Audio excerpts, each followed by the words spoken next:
All right, so we will get started. Today is March 27th, 2023. Good evening. Thank you for joining us in person in Contois and online for the Burlington City Council meeting, our last council meeting of the council year.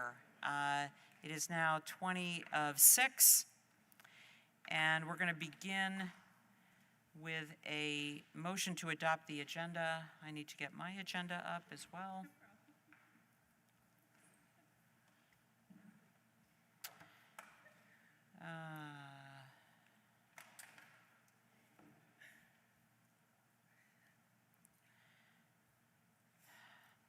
Okay.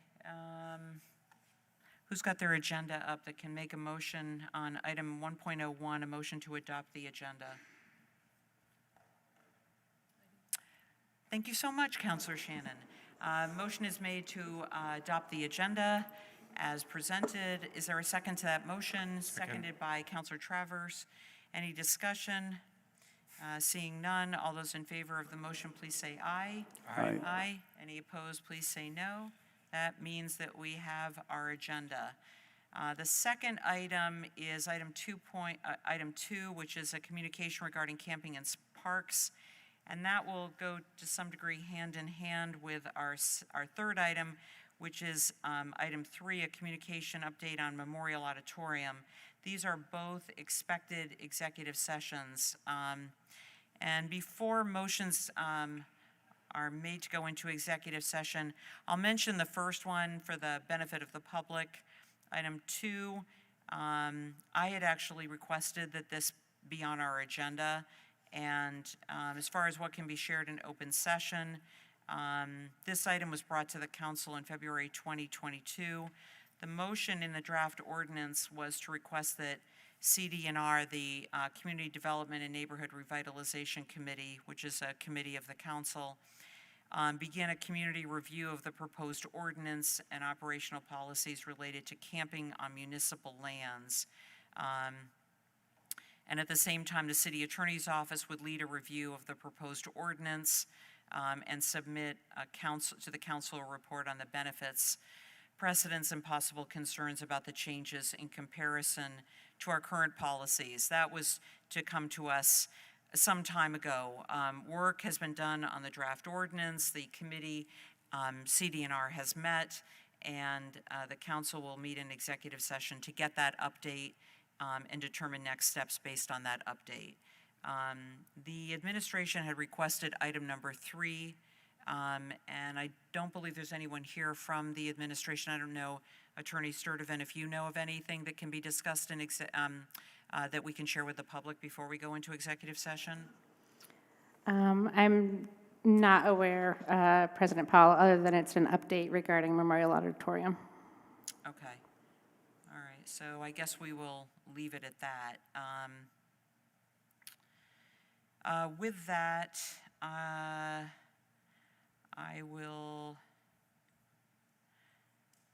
has been our policy of late when we have more than one executive sessions is started by Councilor Shannon, that we do our best to combine the motions and economize on time. And with that, I'll ask for the first of the 2 motions to go into executive session from Councilor Carpenter. Thank you. I would move that the council find that premature general public knowledge of legal advice regarding camping in parks would clearly place the city at a substantial disadvantage. And in addition, I would further move that the council enter into an executive session with regard to negotiating or securing real estate purchase or lease options pertaining to Memorial Auditorium pursuant to 1 VSA 313A2. Thank you, Councilor Carpenter. Is there a second to that motion? Seconded by Councilor Hightower. Any discussion on that motion? Seeing none, we will go to a vote. All those in favor of the motion, please say aye. Aye. Any opposed, please say no. Okay, we have that. So we will go to the second motion. With regard to the first part of your motion regarding camping in parks, Councilor Carpenter, if you could move the second motion, please. Thank you. Based on the finding, finding regarding camping in parks, I would move that the council go into executive session to receive confidential attorney-client communications for the purpose of providing professional legal services to the body pursuant to 1 VSA subsection 313A1F. Thank you, Councilor Carpenter. Seconded by Councilor Hightower. Any discussion on that motion? Seeing none, all those in favor, please say aye. Aye. Any opposed, please say no. Also just wanted to add that Councilor Jang is also joining us by Zoom. With that, and also just to note, in the first executive session, I believe we have the mayor's staff, City Attorney McClellan, as well as Sturdivant, and I believe we also are going to have joining us by Zoom the Special Assistant to End Homelessness, Sarah Russell, for the that's for the, I'm sorry, yes, that's for the first, yes, that's for the first one. The second one would be the mayor's staff, and from CEDO, Brian Pine and Samantha Dunn. I believe that covered, and you too, and as well, Attorney Sturdivant. So with that, we will go into executive session. We will be doing the executive session downstairs, and we hope to end at around 6:45. So, yes, 6:45 to 6:50. So we are in executive session, and if you can all join us downstairs in the Busher Conference Room. Thank you. We are back from the executive session that we had. Thank you so much for your patience. The next item on our agenda is item 4, a presentation regarding Dog Task Force progress update. And for this update, we have a number of members who are here with us from the Dog Task Force.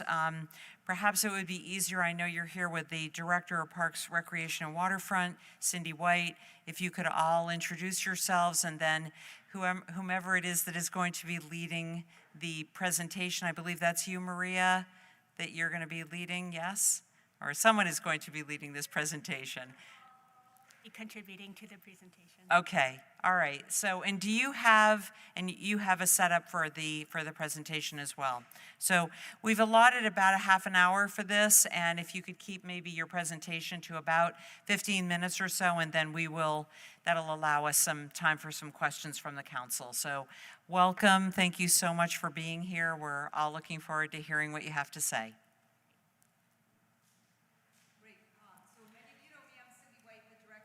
Do you have that on? Oh, now it's on. Now Thank it's you. on. All right, so I'm Cindy White, the Director for Parks, Rec, and Waterfront. I just want to start by thanking the task force. We've been really fortunate to have some incredible community volunteers that have stepped forward to be involved with this. And I'm going to go ahead and they'll introduce the folks that are here at the table, and then we'll catch those in the back.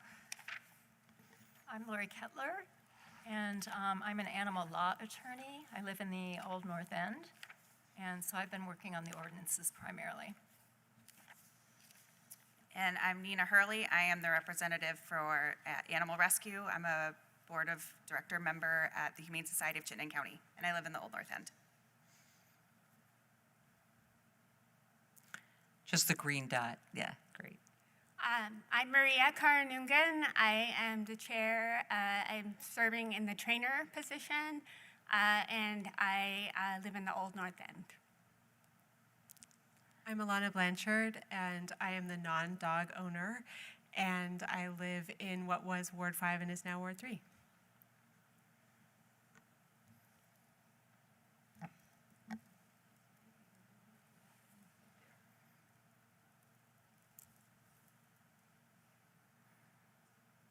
We have some additional members here. I don't know where they went. Behind us. So Megan O'Daniel's been one of our staff representatives on the committee. Abby Duke, our Park Commission Chair. And Kyle Tansley over here. Kyle is on the Conservation Board and has been helping with us from that perspective.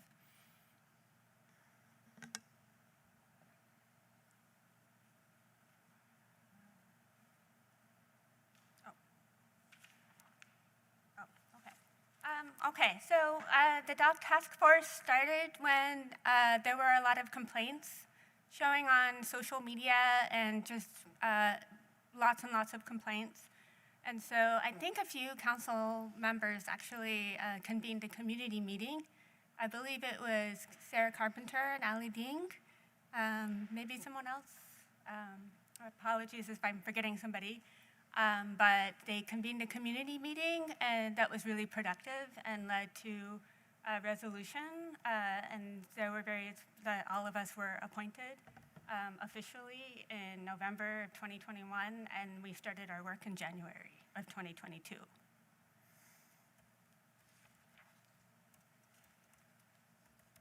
And this was the mandate that we were given. We had a scope of work that involved both taking action, some action, and also just making some policy recommendations. So as a committee or as a task force, we meet monthly, and then there's also some subcommittees that meet outside of those meetings in order to make sure that work is moving forward between each meeting. And then there's some areas such as licensing that we are addressing as an entire group.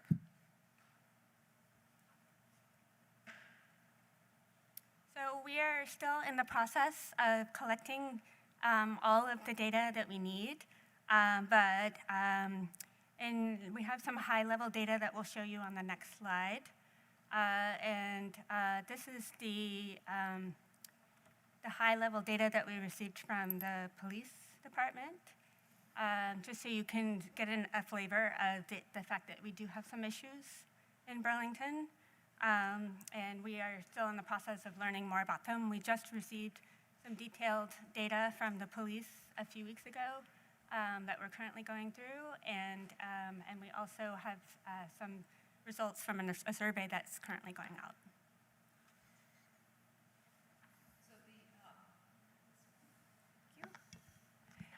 So I've been supporting the off-leash subcommittee. We've been going back and looking at a lot of the previous work that had been done around off-leash, and then also taking into account what are our urban wilds, community uses of spaces. And right now we have a survey out that's collecting feedback. We've received about 1,000 responses so far, and that survey will be closing the end of the month.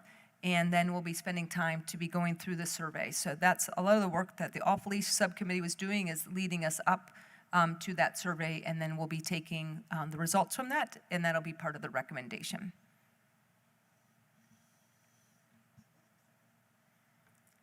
Oh, I think you went one too far.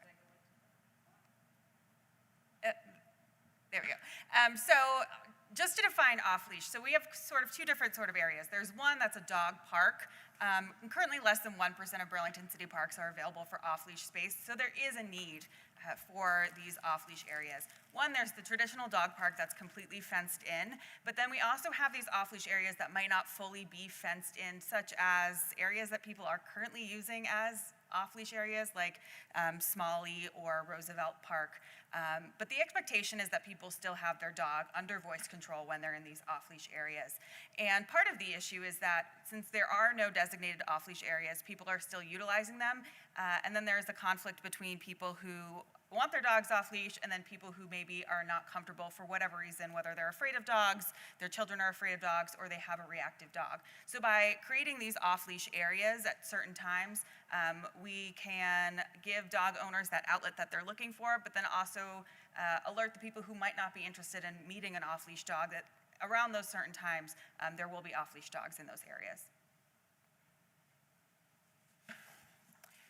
So the Education Subcommittee takes a lot of cues from the whole committee in terms of what public service announcements might be useful. And there's several that have been developed and rolled out over the past year to encourage folks to clean up after their dog, to leash their dog, especially in the spring when our natural areas are much more sensitive. There's new flowers, baby animals, and to make sure that dogs aren't disturbing or harming any of our incredible resources in the city.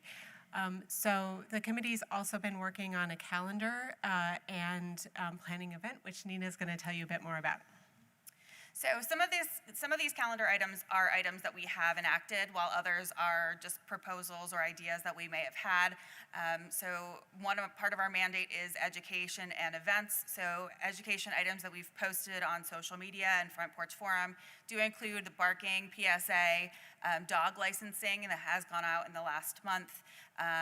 There's also been a picking up poop PSA. Now that the snow is melting, that's an issue that I think we're all seeing around Burlington. So that will be coming back out soon.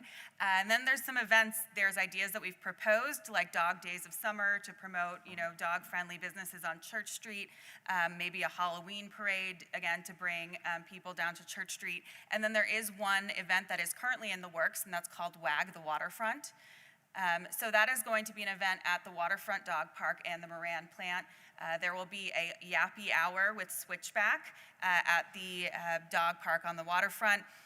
There will also be some vendors, an Ask the Trainer booth, so people can, if they have an issue with their dog, chat with a trainer about how to handle those. Maybe some agility. There can be some local vendors. We have a lot of really great stores here in Burlington that can set up, as well as maybe some low-cost health options from the Humane Society of Chittenden County. So the ordinance subcommittee has been reviewing the current ordinances, and we'll be making some recommendations to update those. A lot of what we're looking at is just updating language to make it more relevant to today's language. And all the ordinances are still under discussion, but we are looking at also at possibly prohibiting at-large cats, licensing cats. We are looking at whether Burlington needs to have a dedicated animal control officer. And we're also looking at updating the fees for licensing and how that might work. And that's still under discussion, all of those.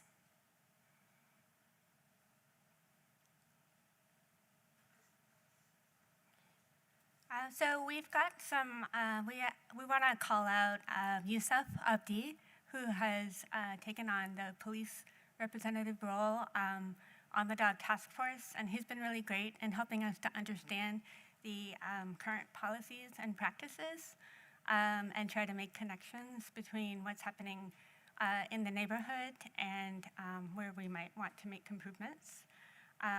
So we have run into some things we would like to see improvements to, just the accessibility of reporting in particular, and also some just sharing information between city departments so that the police have access to the city clerk data on dog licenses. And then,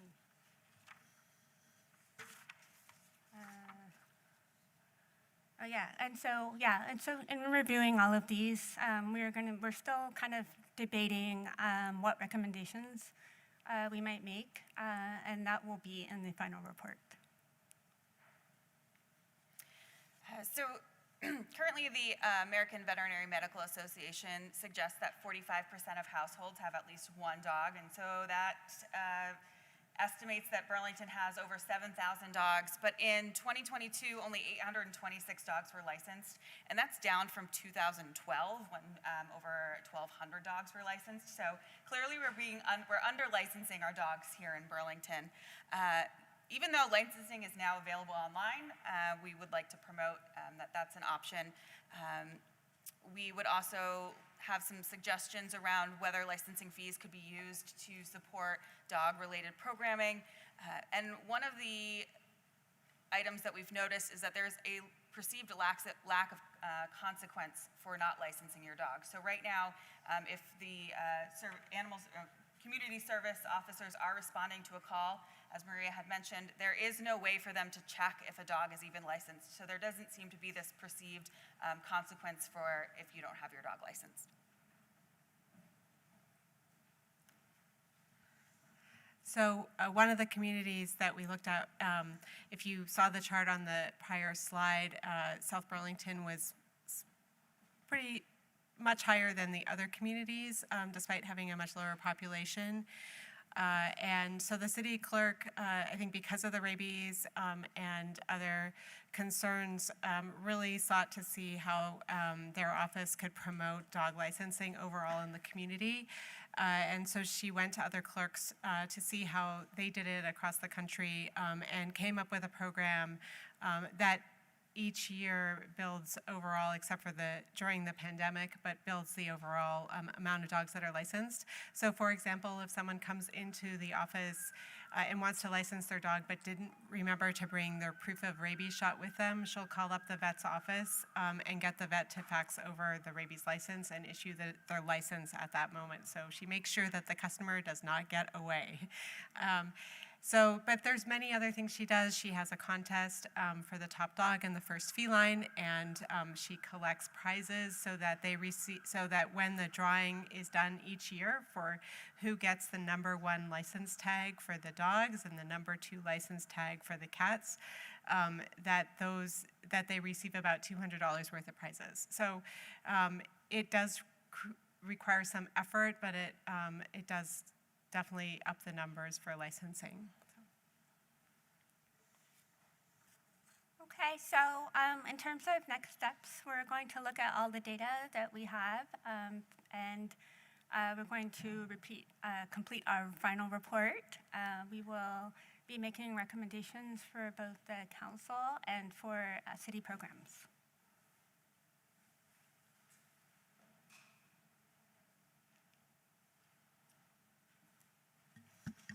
So that's the end, if anybody has any questions. Okay, thank you. Thanks so much for this informative presentation. I don't know if there'll be people that will have any questions about the slides that you had up there, but we can always go back to them. Are there any comments or questions from the council, keeping in mind that this is an interim update?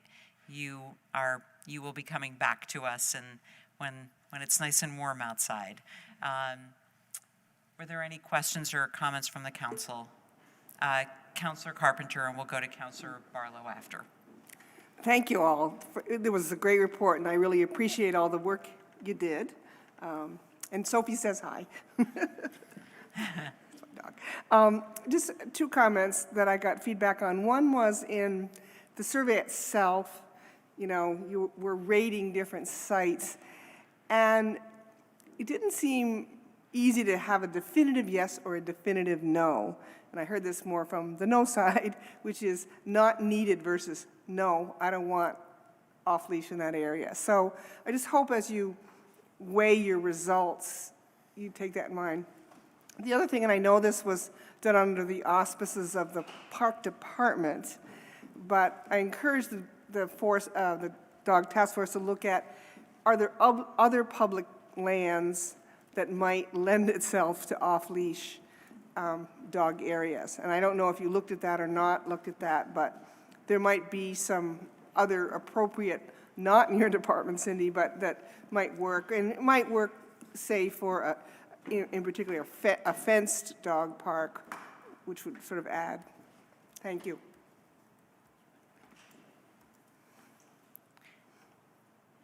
Thank you. Did you want to? Those were just my two comments. Okay, all right. Or if you had anything you wanted to add, Cindy? I can just say that, when we're looking at the one was, that one was the one, with, we're basically interpreting if someone hit a 1 on that is not needed, that meant no. As that's kind of, and it just getting to sort of a somewhat funny kind of way that our world is right now that, so there's 1 through 5. And so 1 is not needed, 5 is gotta have it. And so there's very few 2s. People are very clear they do not want it, but there's many more 4s and then the 5s. So people are, when it comes to, could have it, they're a little more blended, but when it comes to not wanting it, they're very clear.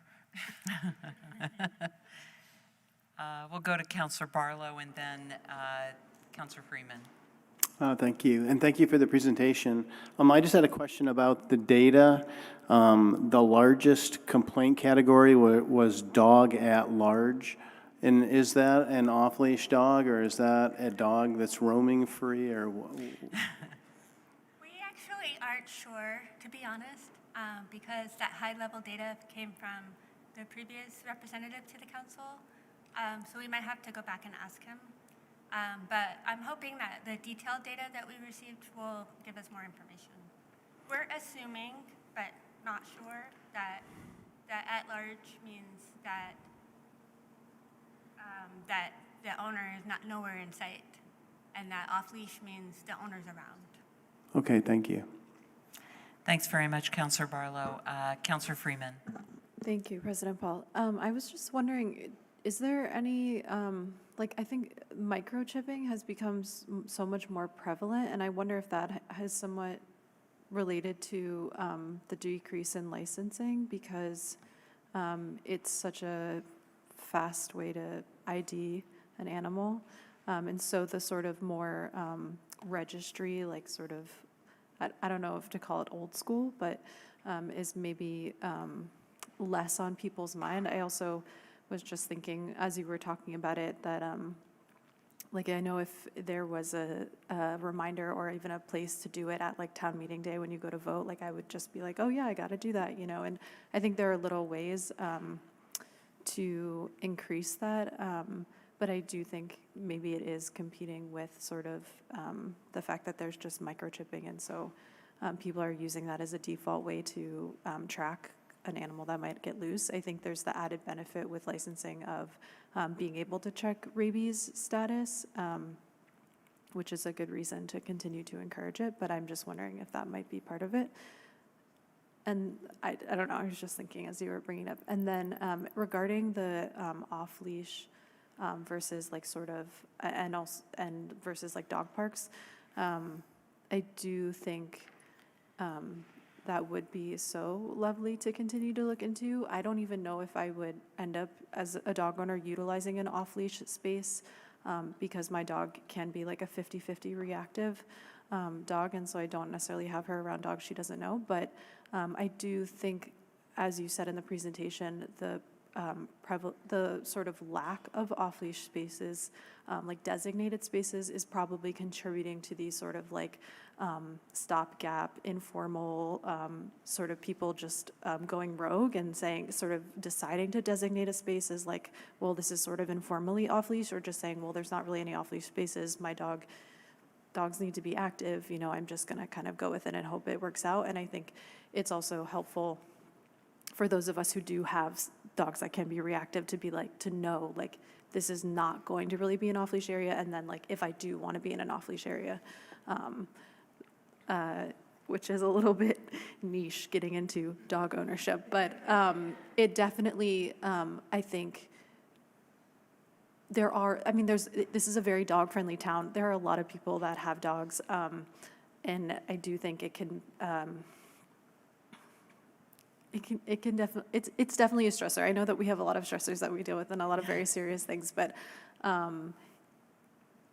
I've thought of, since I've moved here, I've always thought like, oh wow, it's such a dog-friendly town, but it doesn't always feel like there are actually that many like dog accessible spaces, which I was like, oh, it's kind of would be nice. But I appreciate the work that y'all have been doing, and I really liked the aspect about the sort of thinking about how to creatively create like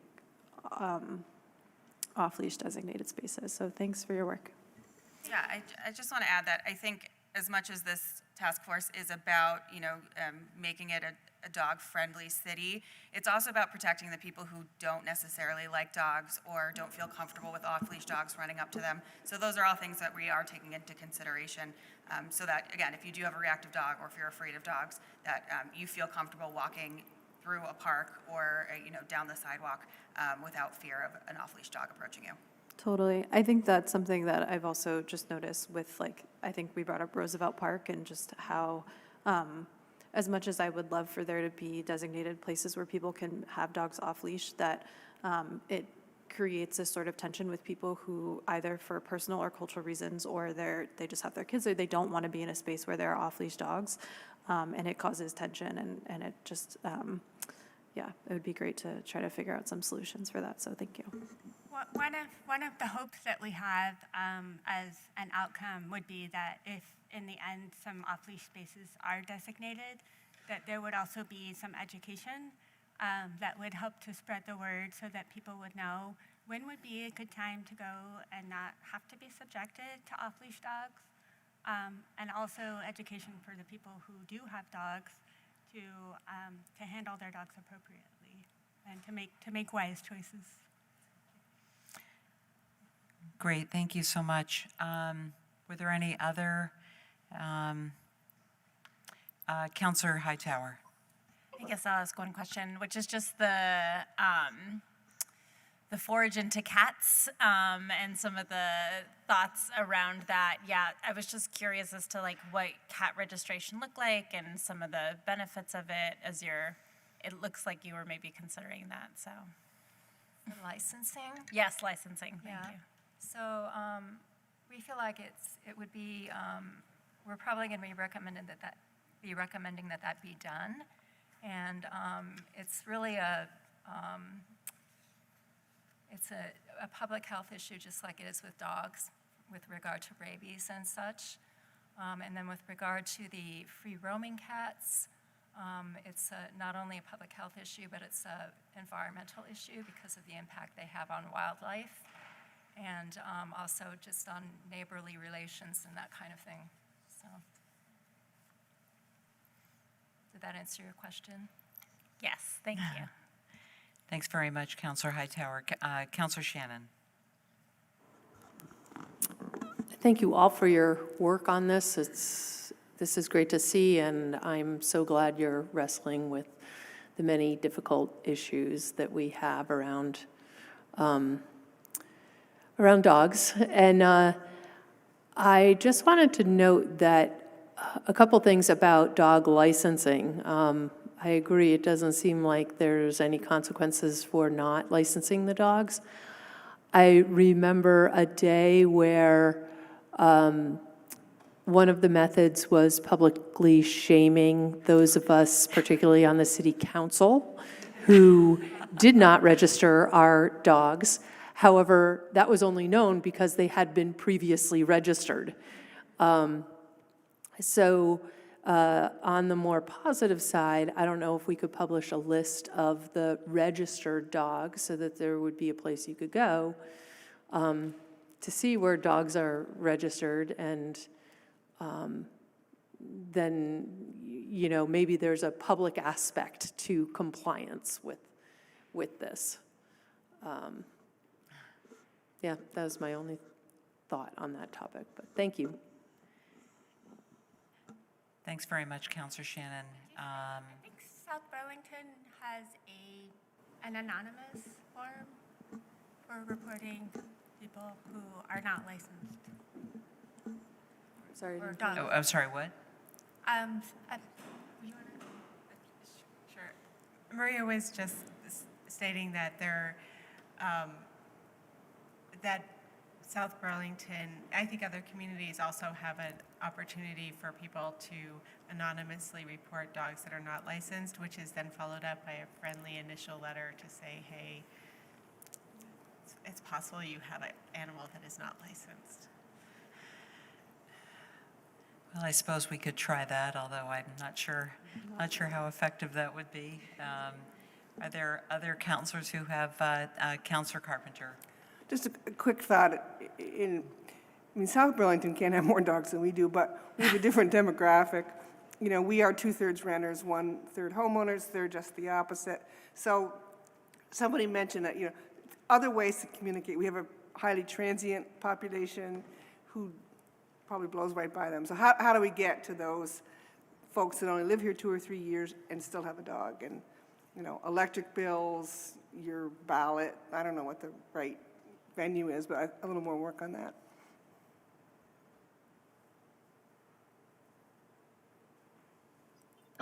Can I make a comment? Certainly, Counselor Jang. Yep, sorry, I've been raising my hand. I did not see you. My apologies. No problem, no problem. Thank you all the Dog Task Force, group. Thank you so much for your work. We have been hearing some regular updates, with the Parks, Arts and Culture Committee, and we were amazed by the breadth of partnership and also the knowledge and expertise of the composition of the task force.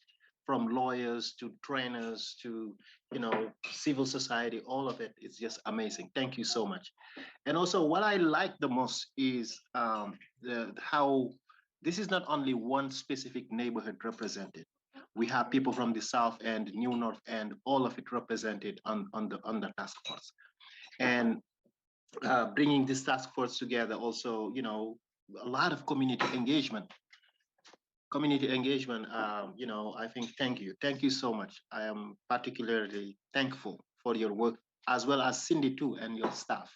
We really appreciate everything that you've been doing, and Kyle as well, and the volunteers. So it's just saying that people want change. People want something to be done, and also people want things to be regulated, and also expert to make these type of decisions.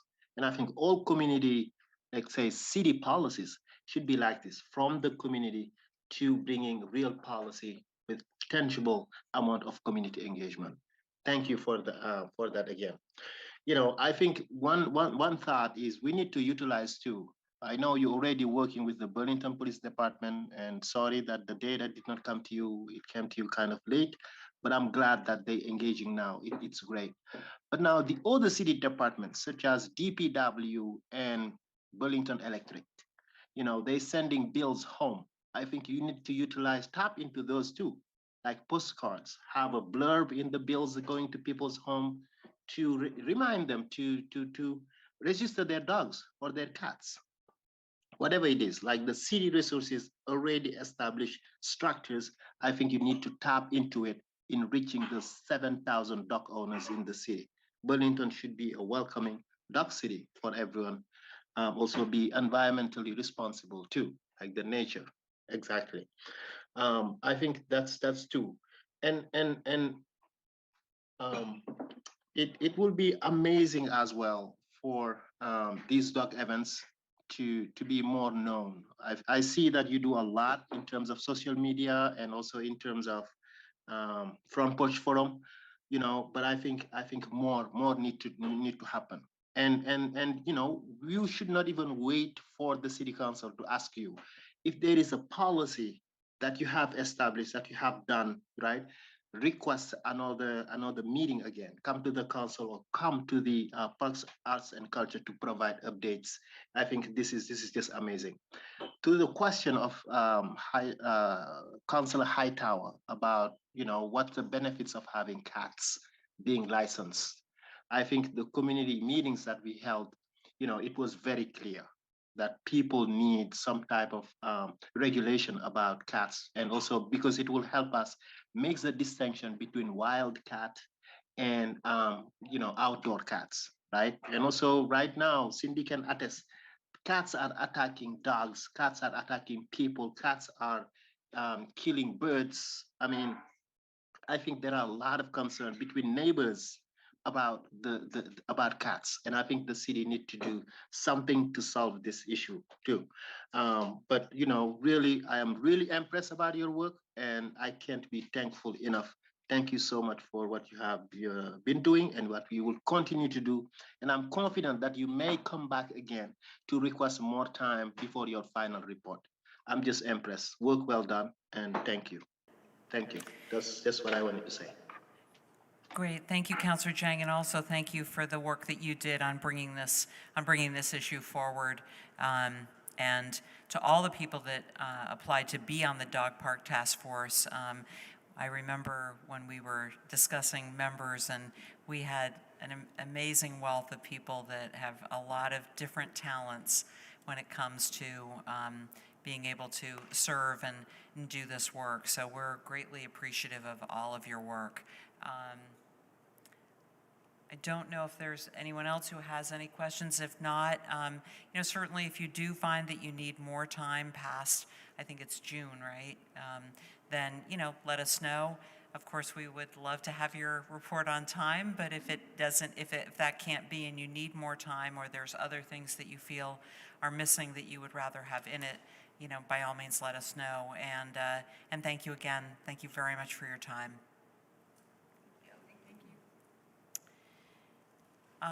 We are now at 7:35, and we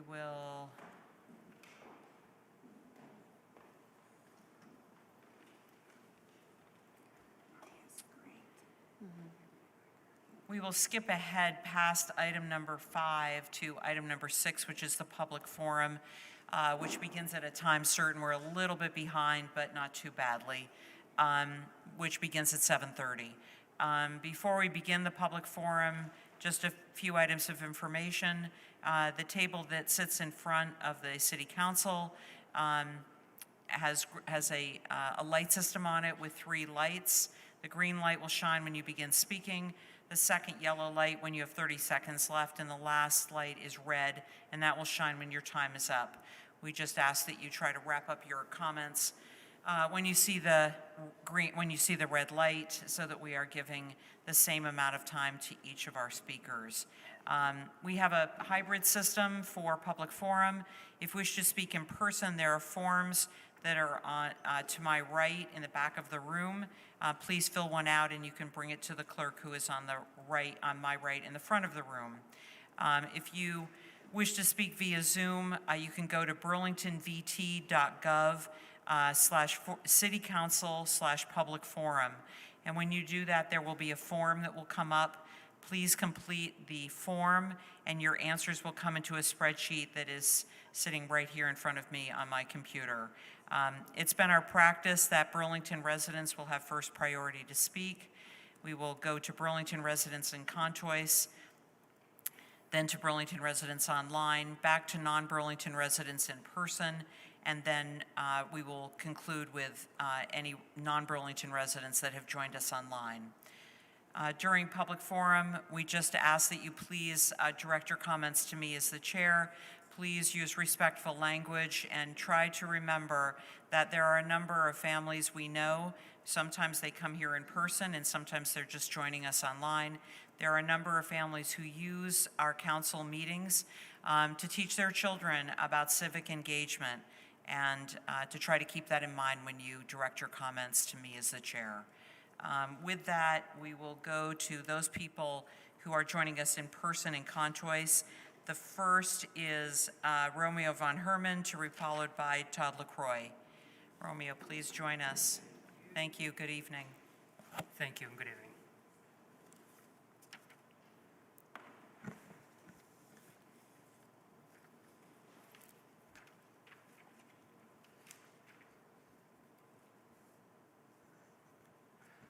Thank you for having me.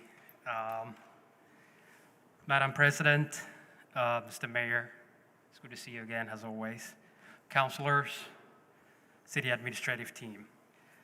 Today, I just want to highlight that we are in a very important month, being the holy month of Ramadan. There are a lot of members, I suspect, here at the city that are Muslims, as well as members of the community here in Burlington, as well as our state here in Vermont, the nation, and around the world. This important month, I want to acknowledge all Muslims and congratulate them on this holy month, and wish them all the health and success on this very important month as we acknowledge them. On the second point that I want to make is to the lack of civic engagement that students have here in this city. Burlington is considered a college town or a college city. That's not to say that students do not get involved when it comes to canvassing, reaching out to their counselors with respect to when running for office. However, beyond running for office, I barely see their engagement in the public engagement when it comes to the political sense of it. Rather, reaching out to counselors, airing their concerns, showing up at the City Council. And I'm hoping that students will make time to come here, listen to their counselors, but as well as vice versa, that the council will reach out to the students in their respective wards to create much more engagement with the students. On that note, I would just want to end Happy Ramadan to all Muslims that are here in the city of Burlington, as well as in our nation and around the world. Happy Ramadan 2023. Thank you. Thank you. Thank you so much. We will continue with Todd LaCroix, to be followed by Sandy Baird.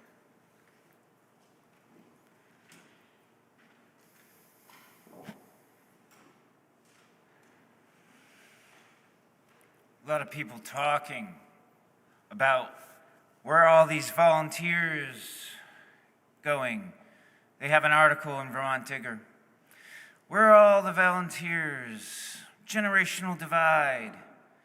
You see, the thing is, it's very clear to the generation below, the generation above, as to why there's a divide.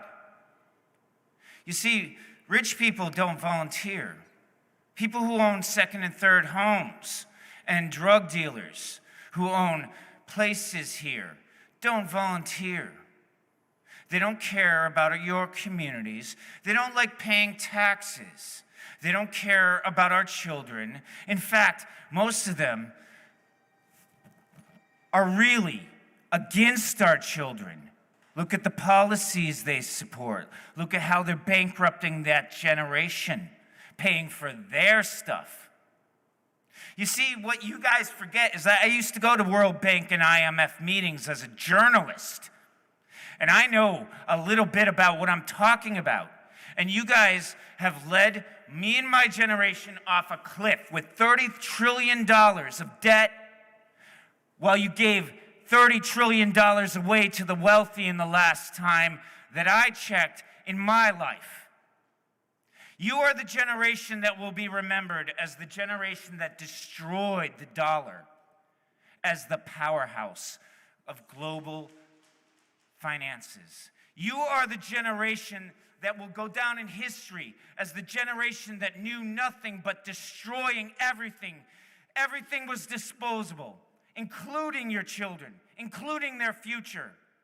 You are the people who sold it out to the House of Sod, to corporations, to deathmongers who think that death and destruction is the only profitable thing left, and you all are going along. Thank you so much, Todd. Our next speaker is Sandy Baird.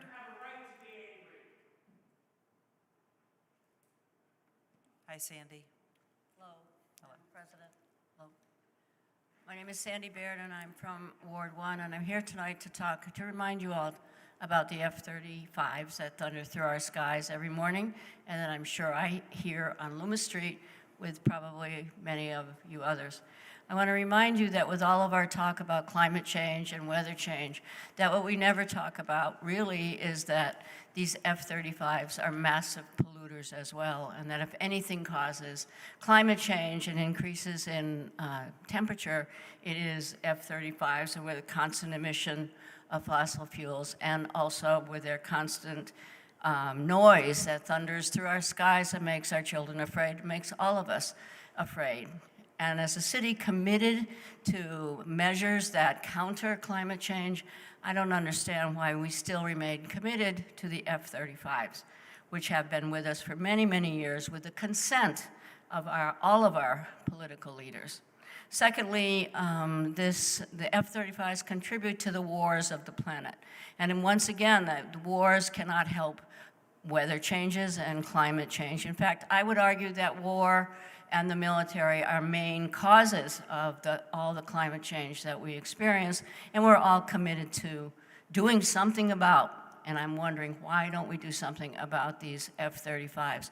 And lastly, I would remind you all that they have made us a target of perhaps the worst kind of weapons and wars on this planet, and that is nuclear war. That these planes have the capacity to carry nukes in them, and that because they are here among us in a dense urban population, that these planes make us a target of nuclear war. And I would just ask once again that we reconsider and at least take a stand against these horrible weapons that could kill all of mankind and all of nature. Thank you. Thank you very much, Sandy. Amy Demetrius, I do have your, but did you want to speak during the public hearing on the inclusionary zoning ordinance, or did you want to speak now? During the public hearing? Okay, so I will hold on to this until we get to that item. Thank you. So we have one other person who has asked to speak in Conchoice. They are a non-Burlington resident, so we will go online to a number of residents who wish to speak. Burlington residents, beginning with Burlington residents. The first is Jean Hopkins, and Jean, I have found you and enabled your microphone. You just need to unmute on your side. I have unmuted. Can you hear me? Yes, we can. Please go ahead. Okay. I would like to thank you for having us speak tonight of the concerns of the F-35s, and Sandy Baird expressed my thoughts very well. I agree that it's just too noisy. I live in a third floor apartment and in Ward 1 and can see and hear the planes, the jets going over probably 3 to 4 days a week. And there must be maybe sometimes 12 of them going over each day. It's just noisy. It causes pollution. I'm wondering if the vibrations that I can feel in my home, if they're doing deterioration to our buildings. People with heart conditions, it's just too much vibration. And they just also remind me and make me angry about our military industrial complex. I thought growing up, we had the Peace Corps and we were a country that helps people instead of hurting them. I really just want these F-35s moved out of our city to a much less populated place, and we need homes, not weapons. Thank you. Thank you, Jean. Our next speaker is Sharon Busher, and Sharon, I've enabled your microphone. You should be able to speak. Thank you so much, President Paul. I'm going to speak regarding Memorial Auditorium. I am very disappointed with the process that is being undertaken right now. The desires of the community were captured, 5, 6 years ago in a very public process, which spoke volumes about the need to keep it as community-based. I'm a realist. I understand the financial impacts of and the reality that we don't have those funds to make some of those dreams come true. They were dreams and wishes, but I don't feel that the process that is currently being undertaken is in the spirit of what the community wanted. The community still wanted public engagement, and it's become very private. And so I'm asking the council to please bring this out in the open. Please involve the community regarding the 2 RFPs that you're considering. Please compare those RFPs and what they propose with what the community intended or what they wanted. And I feel a big sadness that we no longer have visionaries within our city that can come forward with ideas and potentially look for funding sources outside of just bonding. This whole process right now is incredibly disappointing to me as a resident, and I'm sure to the veterans who still remember the rationale and the reason for Memorial Auditorium. Thank you. Thank you, Sharon. Our next speaker is Jess Hyman, and Jess, I have found you and enabled your microphone. Thank you, President Paul. I'm Jess Hyman. I'm the Associate Director of the Statewide Housing Advocacy Programs at CVOEO and also a Ward 3 resident. And my comments related to the Fair Housing Month proclamation that's coming up later on the agenda. I wanted to express a strong gratitude to Mayor Weinberger for the proclamation and also for the city's commitment to expanding housing opportunity and to ending homelessness. I also want to recognize and thank the City Council, the dedicated staff of the Department of Permitting and Inspections, the staff at CEDO, and the Office of Racial Equity and Belonging for your commitment and work towards safe, accessible, and equitable homes for everyone. It's also a reminder that the Fair Housing Act isn't just about prohibiting discrimination in housing, but it's also about the responsibility to address and redress the historical patterns of segregation and exclusion that exist around the country, in Vermont, and right here in Burlington. We still have a lot of work to do right here in this city to ensure that everyone has access to opportunity and choice in where they live. And so in that spirit, I invite you all to take part in the Fair Housing Month events coming up in April. They're fun events, they're creative events, thought-provoking events, some virtual, some in person, even one on April 26th, right at City Hall. You can learn more and see the calendar at fairhousingmonthvt.org. And I also urge you all, and all of us, to take the spirit and the intent of Fair Housing Month throughout the whole year, not just in April. And keep it close in your thoughts and in your conversations, including conversations tonight about inclusionary zoning, and help us make sure that everyone has access to an inclusive and vibrant community. Thank you. Our next speaker is Ashley Adams, and Ashley, I have found you and you should be able to speak now. Hi there, good evening. Thank you, President Paul. My business is on Airport Parkway in South Burlington, and I rent to 14 families in South Burlington near the airport who all deal with the daily onslaught of F-35 noise, and that's what I'm here to speak about tonight. It's painful, it's anxiety inducing, it interferes with my ability to conduct business, and it negatively impacts lives. The health and well-being of thousands of residents was sacrificed for this flimsy economic argument that didn't hold water when the F-35 was hoisted on us, and it certainly doesn't hold water now. It's important, I think, for the council to acknowledge that your tenant, the Air Guard, is inflicting pain and suffering on a population that is disproportionately poor, working class, New American, and BIPOC. And I'm asking you to decide today that you will put forth a plan to stop the suffering that your tenant is causing thousands of people surrounding the airport. Can you please decide today that you will not renew the Air Guard lease that expires in 2048? Doing so will reduce CO2 emissions by an estimated 236,000 tons of CO2 per year. It will allow 44 acres where homes were demolished to become housing again, this in a housing crisis. It will allow us to use the 280 acres that the Air Guard has leased since 1974 for only $1. We could use that property for a 35 megawatt solar array. Allowing the suffering to continue is a stain upon the city of Burlington. Let's demilitarize the skies around Chittenden County, and let's put in place a plan to stop the scourge of the F-35. Thank you for hearing me. Thank you so much, Ashley. Our next speaker is Dan Castrogano, and Dan, I have found you, and you should be able to unmute and be able to speak now. Okay, thanks, President Paul.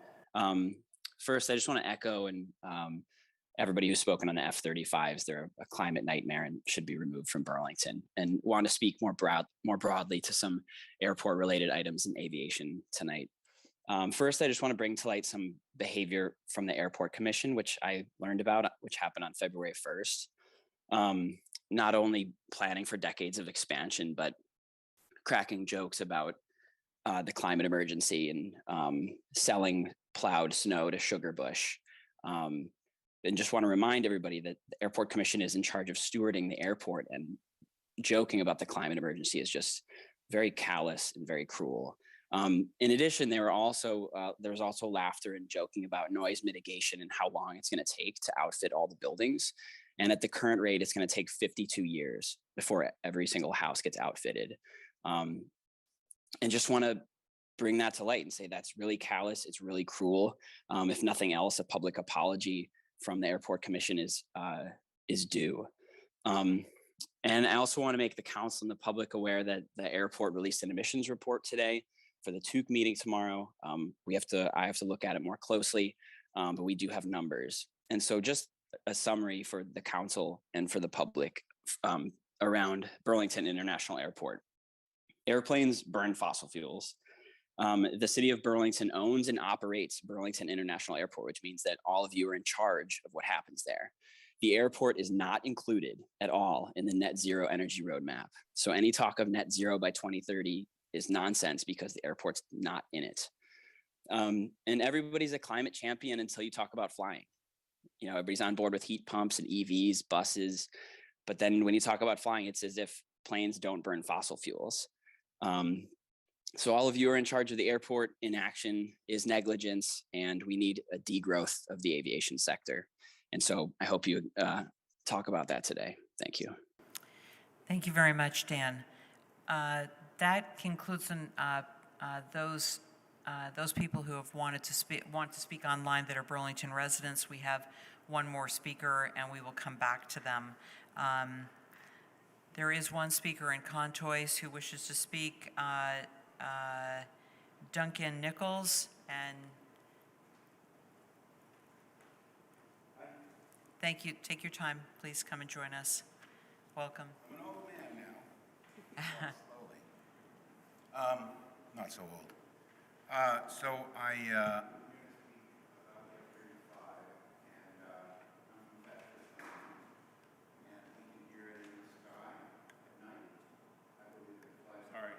If you, the microphone's not on. just the green dot in front of you. I think maybe I pushed the button. Now There I've you got go. two. So anyway, in Thetford, we can hear the F-35. You can't mistake it. I know in Bradford, I have friends who have heard it. I know that there are helicopters, and I'm going to give a general overview of why I'm going to speak, because I'm a social worker, and I was licensed in Vermont, and I work with young people, young men. And the helicopters are up, and they're training from 3 different states. So I see Vermont as becoming an air base and a military base. That's what it feels like to me. Now, that's not the Vermont that me, my father, my grandfather, my grandmother knew. Okay, so things change. But I just really want to speak about a personal thing, and that is my practice. So I work in a high school, and I'm a counselor with boys, and that's been that way for a long time. So they always tell me about the games they play. And Call of Duty is one of them. And I've never played the game because I abhor those things, but they have a great time in playing all these games. Well, I'll try to make a connection here. I had a couple kids the other day. They're both 15, and they said they wanted to join the military. One said, I said, do you really want to shoot somebody? And he said, sure, because they signed up for that. They're in uniform, they signed up, I signed up. And he said, and I'll torture them too, he said. And I said, well, that's against the law. And it's the Geneva Convention. And he said, oh, well, so what? You know, no one has to know. So I feel like I live in a culture of irresponsibility. So as a social worker, I work with trauma. I work with moral trauma. It's called, what's it called? Moral something. There are different kinds of trauma, and I'll finish. Yes. I started being a social worker working at the VA hospital with soldiers and vets, mostly young men. And so what I'm seeing is that if we want to know, and this is a radical idea maybe, and how do I make the connection? There's a lot of mass If you could wrap up your comments, I'll wrap it up. please. There's a lot of mass shootings in this country, and I wonder why. And so I would ask this town, where my son is at UVM for 4 years, to face it up and resist this thing and get rid of it. Thank you. Thank you. Thanks so much. So we have one last speaker who's joining us online. That is Jennifer Decker. We'll go back to online. And Jennifer, I found you, and you should be able to speak if you just unmute on your end. Thank you, Chair Paul. I am going to share what I am for and what I am against. I'm for peace, security, freedom, inclusion, equity, diversity, nature, plants, and wildlife, children who can hear and have the opportunity for uninterrupted learning. I am for representative government. I am for healthcare, education. I am for services for the disabled. I am for fair, integrated, accessible, and affordable housing. I'm asking you to please take a public stand against the basing of the F-35. Let's create a Stop the F-35 task force. If you can do that for cats and dogs, certainly do it for us. Why don't we have community space? It's because we put too much money into the military. So what am I against? I'm against racism, fascism, anti-Semitism, Islamophobia, white nationalism, sexism, transphobia, environmental destruction, militarism, and the F-35. We are wasting trillions of dollars in this country. Crashes alone have cost us $400 million or more. There's been at least 10 crashes and malfunctions with pilots ejecting. So in addition to the harms already spoken of, we can fear that they may crash on us. They cause harm here and they cause harm in military conflict. My house still shakes even though I moved away to Heinsberg. I have tinnitus and this triggers my trauma. I just remember what my young friend Johnny said a few years ago. He said, no one wants to lose their life. Thank you so much, Jennifer. James Lees, I do see that you've raised your hand, and am happy to enable your microphone.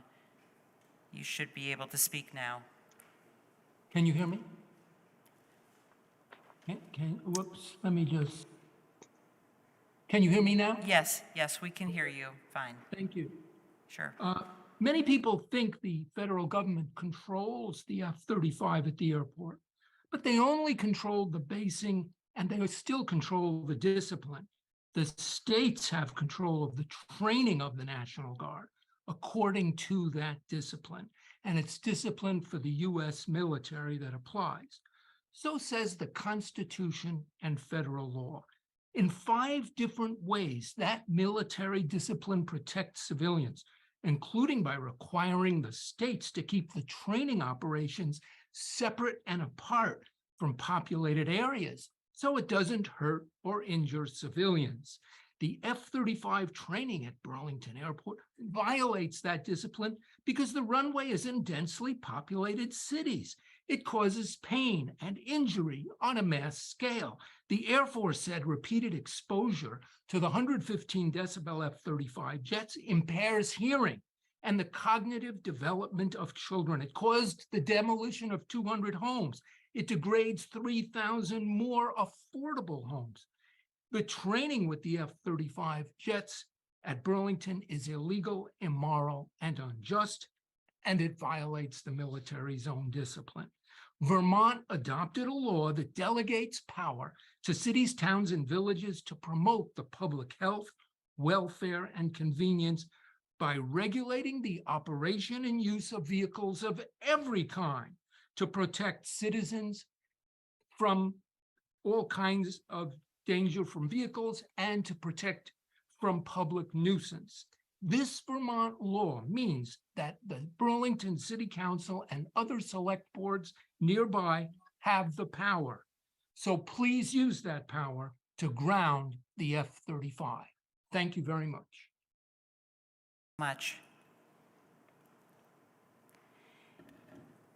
And thank you to all who offered their comments during public forum. We know we have no other speakers either online or in Contoy, so with that, we will close the public forum at 8:05. And we will go back to item number 5, which were 2 proclamations. My understanding is that 5.01 needs to be postponed to our next meeting, or our next business meeting, I would guess, probably on the 17th of April.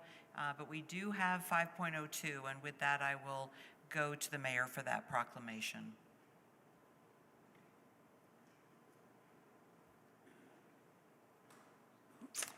Thank you, President Paul.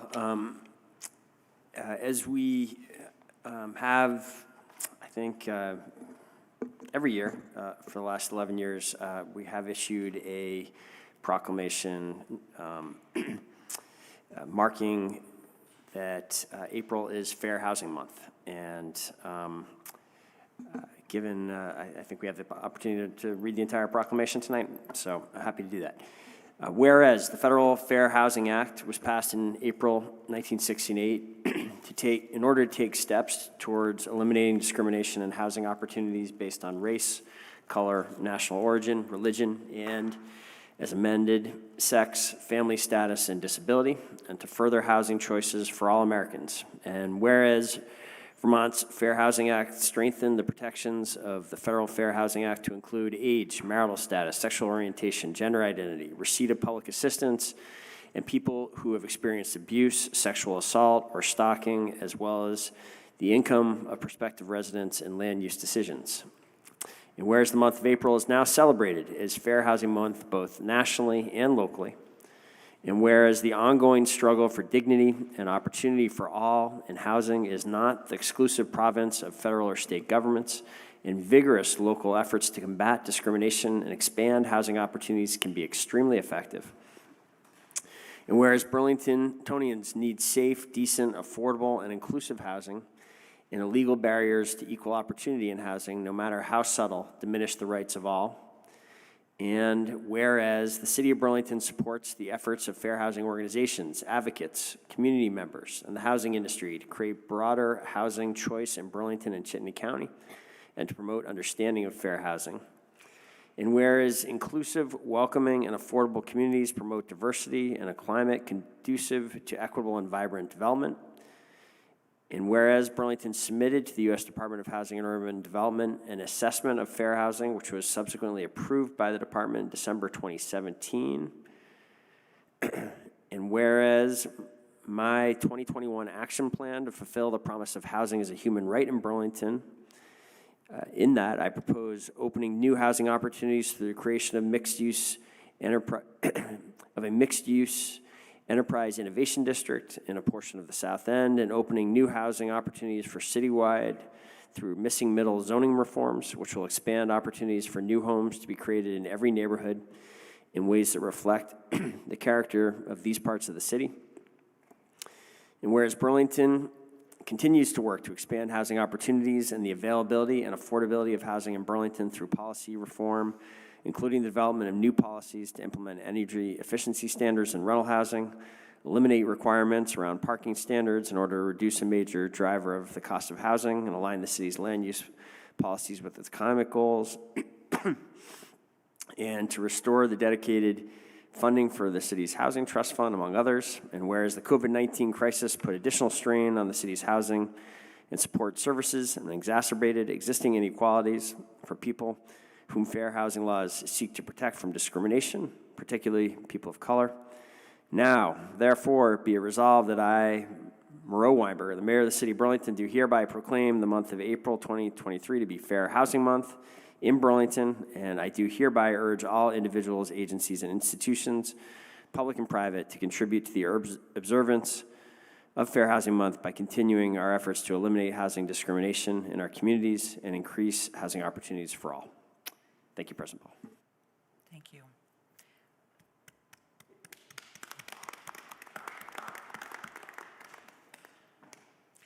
It's amazing to me how quickly the year goes by. I feel like it was just a month ago that we were doing fair housing for April, and it was already 12 months ago.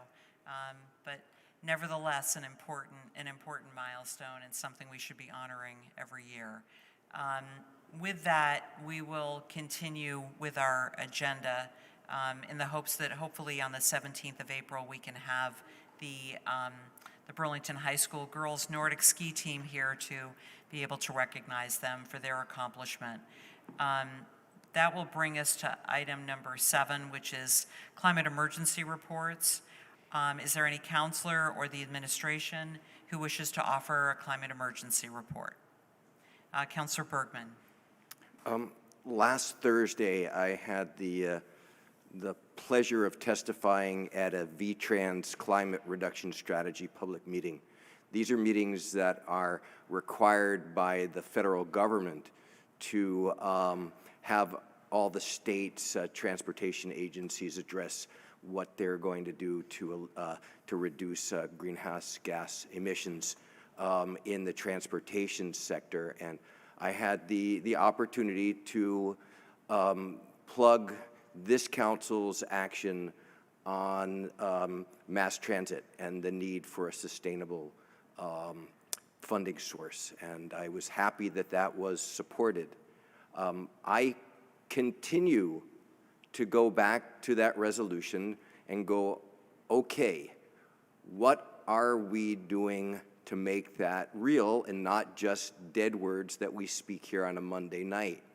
And VTrans held 2 public sessions that day, but then for those of us who missed the opportunity, who could not make it then, they have a big public comment period with, and I can provide this afterwards to anybody, particularly the administration, because our resolution called for this administration to engage with not only the legislature, who's talking about funding now, but also the administration, which means VTrans, to be able to address the sustainable funding that mass transit needs. It was shocking to me that the VTrans officials did not know about the Regional Planning Commission's 2021 study on sustainable funding. You've heard me go off, so maybe I'll resist the opportunity to go off again on things like studies that we pay tens of thousands of dollars to sit on shelves for, killing lots of trees while we fiddle with the opportunities. So I just want to encourage all of us to engage with the process that is happening right now. Perhaps, I don't know, and maybe we can get a report because maybe the administration has been reaching out. I would love that. But we've got an opportunity now, while the transportation bill is being addressed, to have an impact. One of the reasons that we have, and I'll end with, one of the reasons we need to do this is because we will be faced in a couple of months in the budget with being asked to fund an 11.6 increase in our assessment for Green Mountain Transit, and that will result in decreased service, including the elimination of fare-free service, which for the people in my ward, poor folks, it is really, really important. So I will continue to harp on this because we have to do it. I was happy actually VPR took it up, and I didn't hear the report, but apparently people heard me talking about this. So that is not to toot my horn, is to say that yes, we can have a statewide impact if we act, if we seize the time. So please, let's seize the time. Thank you, Councilor Bergman. Are there any other councilors or the administration that wishes to offer a climate emergency report?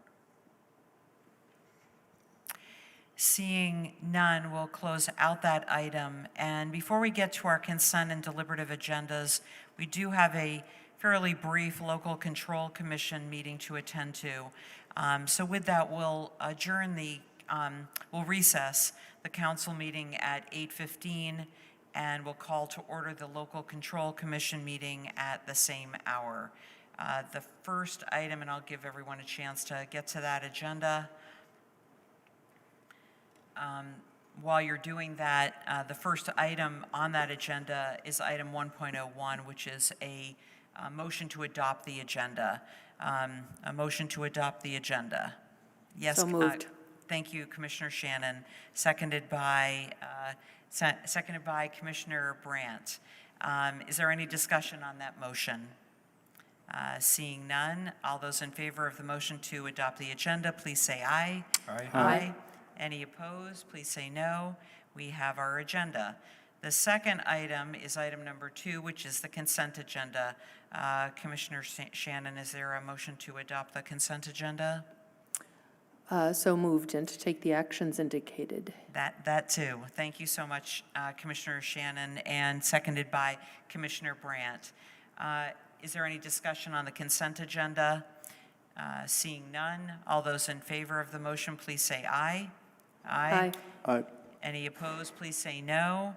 That motion passes. And that moves us to the one item on our deliberative agenda, which is item 3.01, an application for a festival permit for 2 days for the Vermont Brewers Fest. Commissioner Shannon. Move to approve the 2-day-only festival permit application for Vermont Brewers Fest at Waterfront Park on Friday, July 21st and Saturday, July 22nd, 2023. Thank you, Commissioner Shannon. Seconded by Commissioner Brandt. Is there any discussion on the application for the festival permit for Vermont Brewers Fest? Seeing none, we'll go to a vote. All those in favor of the motion as made by Commissioner Shannon, please say aye. Aye. Any opposed, please say no. That motion passes. And with no other business on that agenda and seeing no objection, we'll adjourn the Local Control Commission meeting at 8:17 with our thanks to the License Committee, which is Councilor Shannon, Traverse, and Brandt for their service on this committee this year. We will go on to item number 8.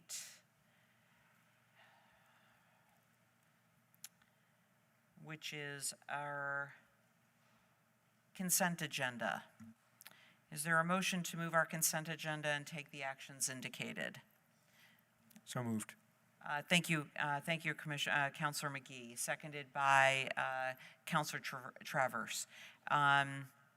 Is there any discussion on the consent agenda? Seeing none, all those in favor, please say aye. Aye. Any opposed, please say no. We've approved our consent agenda, and that brings us to our deliberative agenda. I would say that we have a short deliberative agenda, but usually when I say that, it ends up taking much longer than I think it will. So I'm not going to say that it's short. I'm going to say there are 4 items on our deliberative agenda. We do have time limits for each item, which we've agreed to by approving our agenda, and we'll do our best to keep to those limits. The first item is 9.01, which is a public hearing regarding the Comprehensive Development Ordinance inclusionary zoning percentages, and general requirements for inclusionary units, which is ZA 23-02. And the first item we have is the public hearing. So if there are those who wish to speak during the public hearing, you can raise your hand in contours or online, and we're happy to recognize you. Amy, please join us. And I will check online to see if there are any who wish to speak online.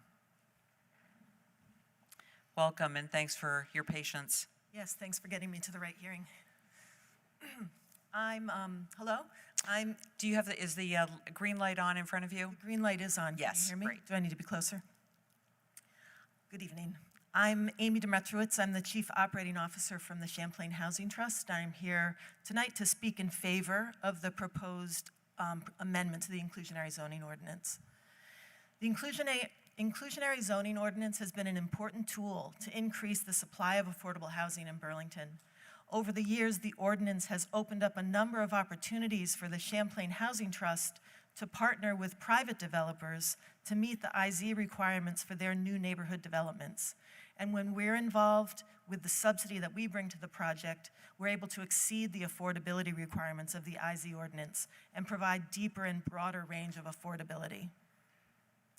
The proposed changes to the ordinance will allow more flexibility so that both CHT and the private developer can independently tailor the unit mix of our buildings to our markets. For example, when we partnered with Eric Farrell to meet the IZ requirements for Cambrian Rise, he was building for the market of single adults, and so he built a large number of studio and one-bedroom units. We felt Cambrian Rise was a great location to meet our demand for families, and so we included more 2- and 3-bedroom units in our Laurentide building, as well as a great playground. Complying with the strict matching requirements in the IZ ordinance was tricky. We were only able to meet the mix because Cathedral Square Corporation built mostly small, affordable units for seniors in their Juniper building on the site. Although we met the bedroom size match requirement, the square footage of our IZ units actually exceeded the square footage of the market rate units built by Eric Farrell in that neighborhood. Conversely, at City Place downtown, the developers are planning on developing 3- and 4-bedroom apartments to meet the demand from students and young people looking for roommate situations. This will be a good option for those households and hopefully will free up larger apartments and single-family homes in our neighborhoods that would be appropriate for families with children. In our 85-unit building that's planned at City Place, we will include only a handful of 3-bedroom units and a higher number of 1-bedroom units because this downtown location is not ideal for children, while we always have a strong demand for smaller units. The proposed ordinance change will allow us to meet the IZ requirements based on a unit count with flexibility on the number of bedrooms, and allows the overall project to meet 2 different but both important market demands. The proposed change to set minimum unit sizes is also important to our participation in partnership projects. The proposed sizes are in line with our typical unit sizes, and by creating a minimum size, it assures reasonable sized units for projects that aren't matching bedroom sizes. We appreciate the council's consideration of these changes. The inclusionary zoning ordinance is an important policy, and add in this flexibility will assure that it keeps supporting the creation of affordable housing that meets the current and future market demands. Thank you. Thank you so much. We don't have anyone online who wishes to speak and who has used the raise hand function, and I don't see anyone else in Contois. So we'll go once, go twice, and with that, we will close the public hearing at 8:23 and move on to item 9.02, which is the ordinance, the Comprehensive Development Ordinance, inclusionary zoning percentages and general requirements for inclusionary units, ZA 23-02. I'll go to the chair of the Ordinance Committee, Councilor Travers, for a motion, and also want to note that we do have Planning Director Megan Tuttle, as well as Principal Planner Charles Dillard with us this evening. Councilor Travers. Move to waive the second reading and adopt the ordinance. Thank you. And would ask for the floor back upon a second. Certainly. Thank you, Councilor Travers. Seconded by Councilor Hightower. Councilor Travers, the floor is yours. Thank you, President Paul. As you mentioned, we do have Director Tuttle, Director Pine, and Principal Planner Dillard here. And so I know they've prepared a presentation and a memo, so would like to turn the floor over to them. But just for the sake of some context here, this is coming as a result of some joint meetings that were held between the Ordinance Committee and the Planning Commission. The amendments that you see before you now are the result of feedback that was provided over those meetings.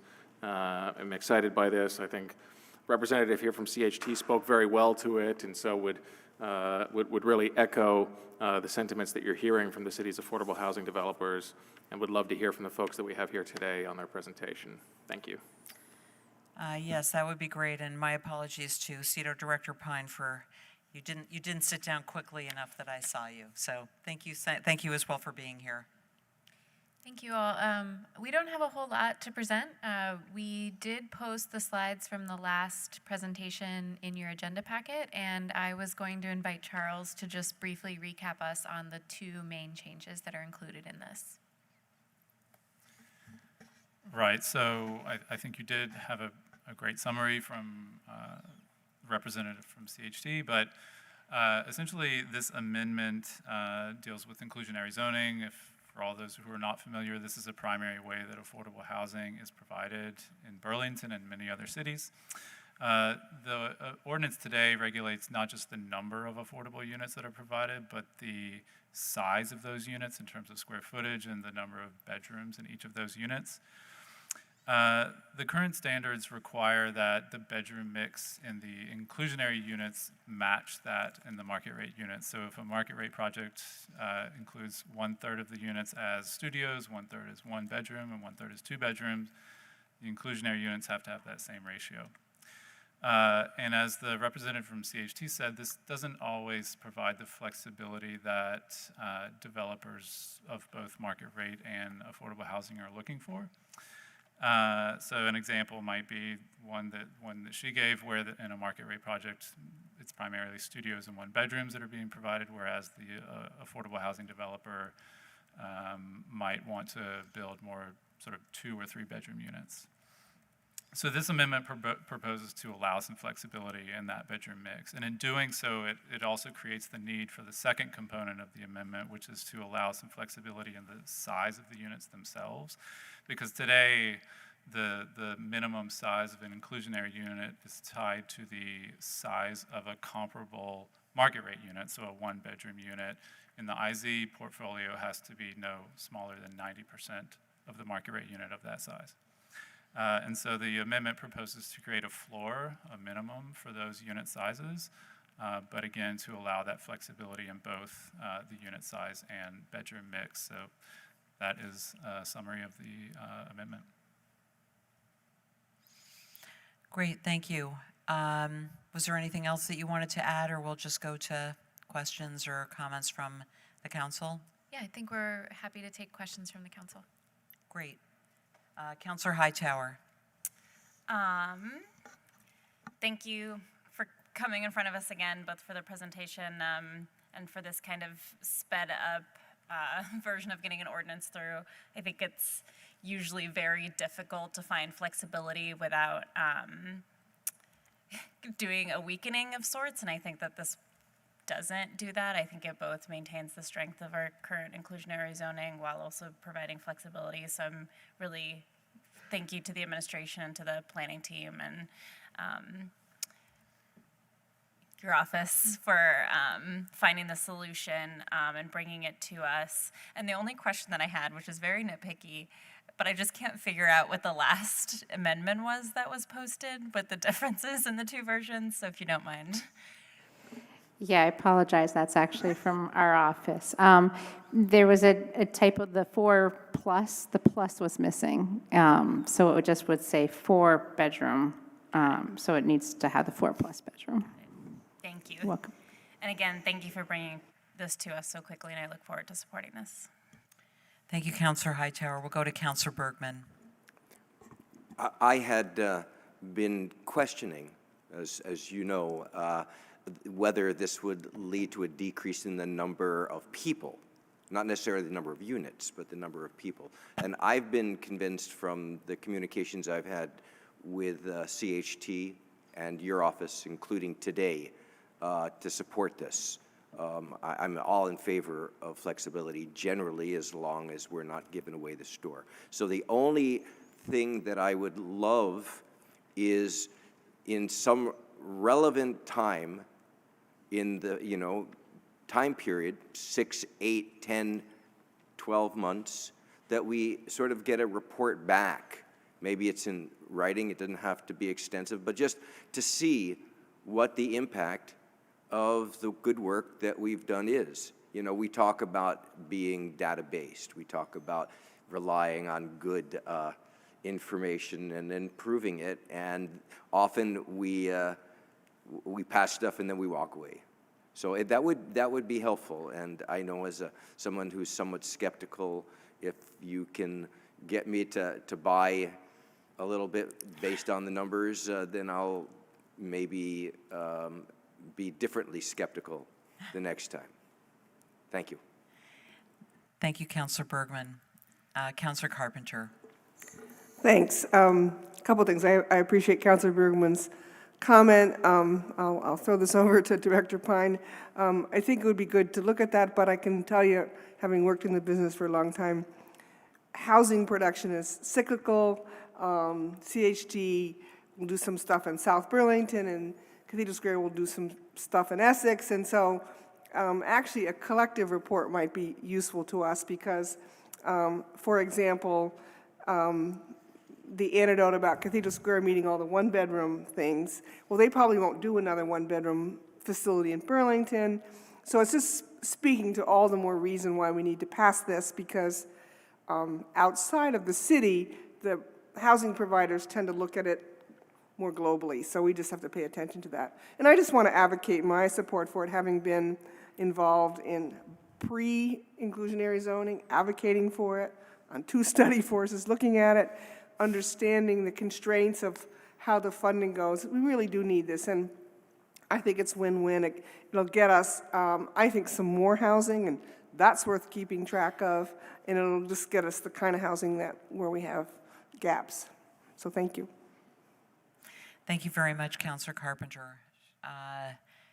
If there are no, Mayor Weinberger. Thanks, President Paul. I just wanted to quickly thank this team for working really hard to take us from the passage of the amended and restated development agreement last fall, where we committed to take another look at this, knowing that it was going to be a significant issue for the City Place project to move forward, and to both the Planning Commission and then the Council for working very collaboratively to take all the steps needed to make an ordinance change, which are significant, and to do so in a way without cutting corners and coming to a substantively, I hope,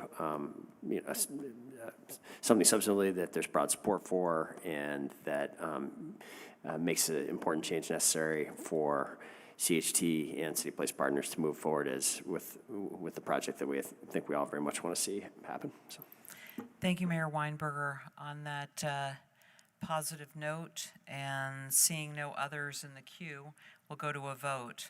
All those in favor of the motion to waive the second reading and adopt the ordinance, please say aye. Aye. Aye. Any opposed, please say no.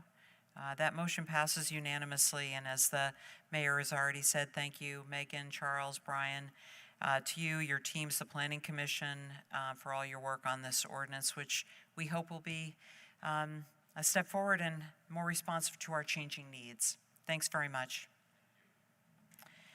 That will bring us to item 9.03, which is our council rules. For a discussion of the changes to our rules and a motion on this item, I'll go to the chair of the Charter Change Committee, Councilor Bergman. And Councilor Bergman, if you could start with the motion, then we'll get a second, and then if you can offer us an overview and starting point for a discussion, that would be very helpful and welcome.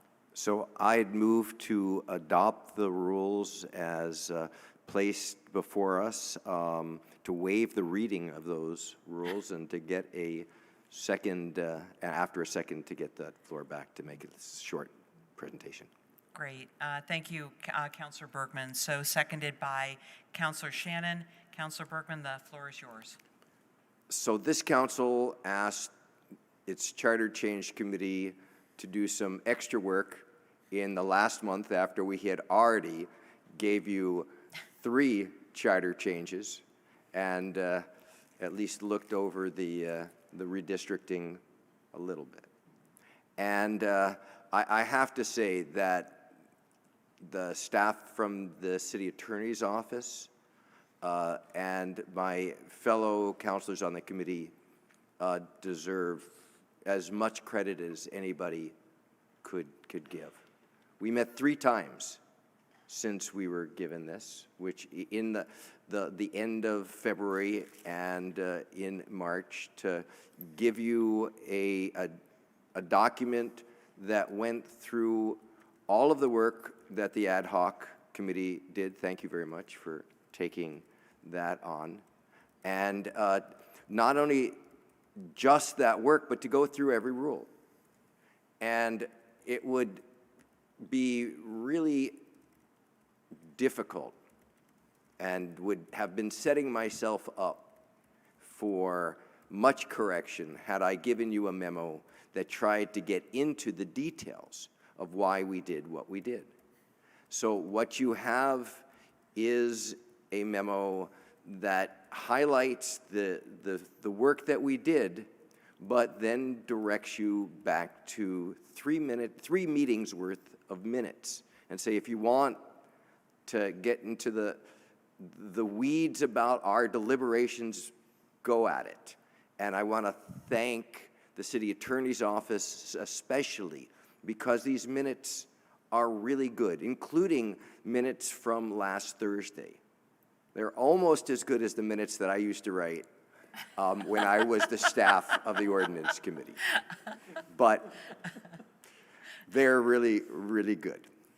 And I do want to say that the one point of contention, and it's reflected in my memo, are the votes on the public forum, and particularly the time limit.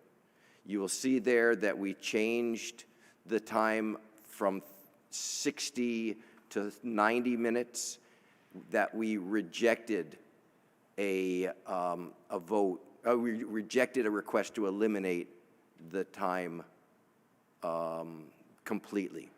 If I thought I had the votes, I would move on the floor to do that. But what we did do that I think is important for us to recognize is that we did provide an escape and an additional escape to the one that the ad hoc committee had recognized. So the board president, the council president, can extend the amount of time for public forum, and I believe that that is in the rules already.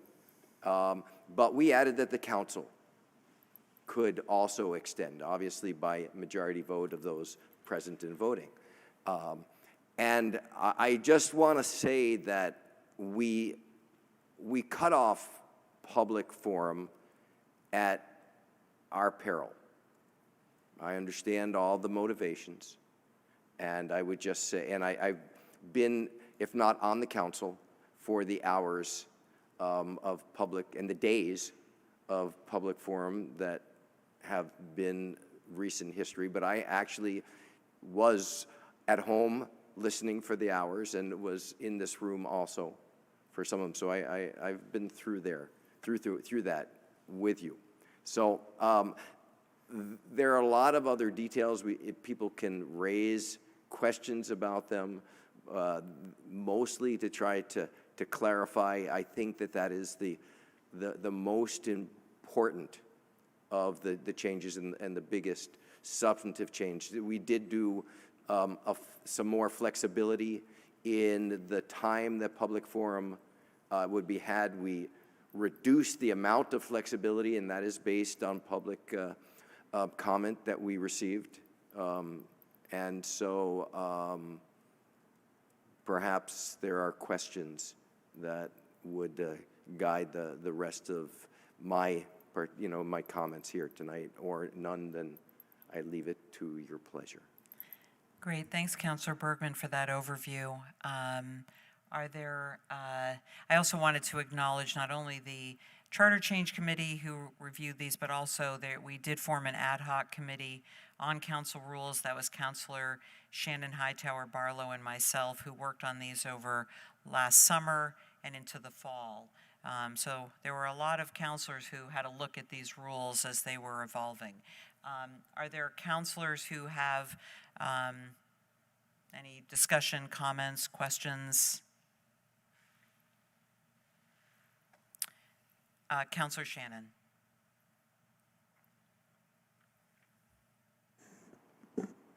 Thank you, President Paul, and thank you, Councilor Bergman and the Charter Change Committee.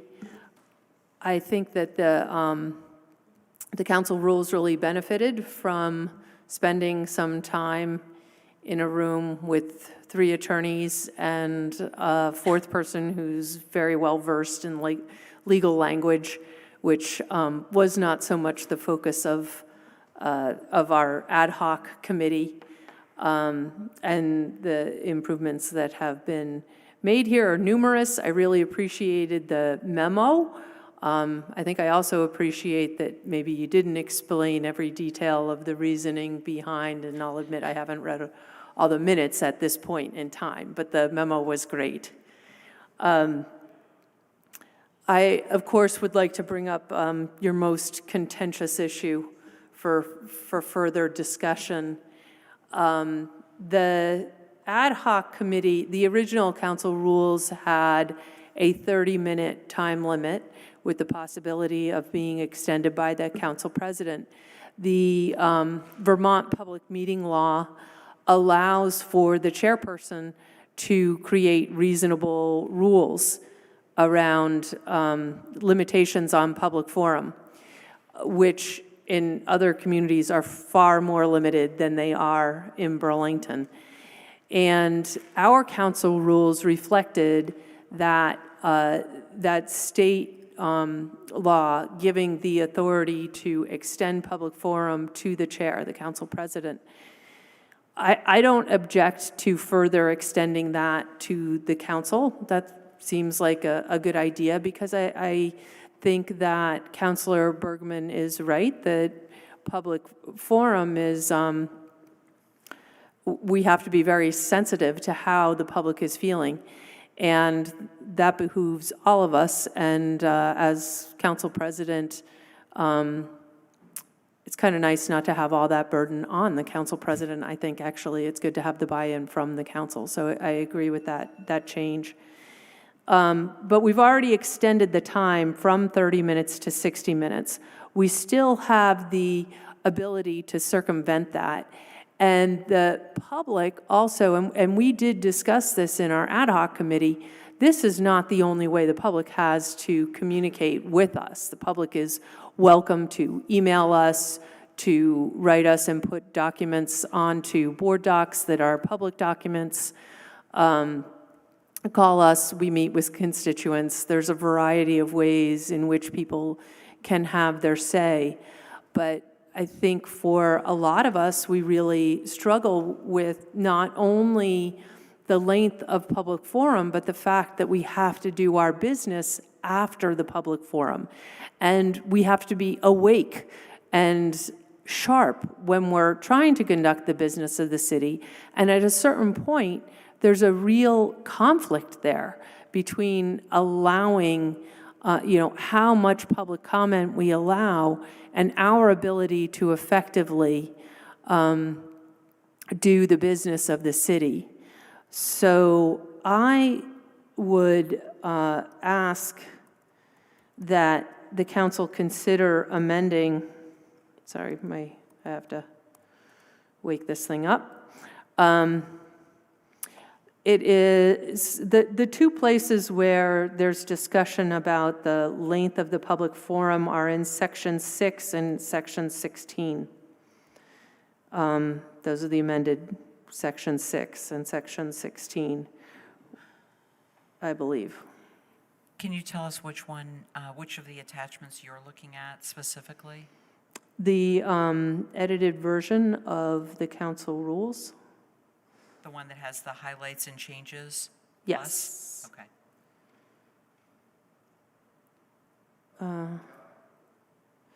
Point of information, I think that the version that we should look at is the clean version.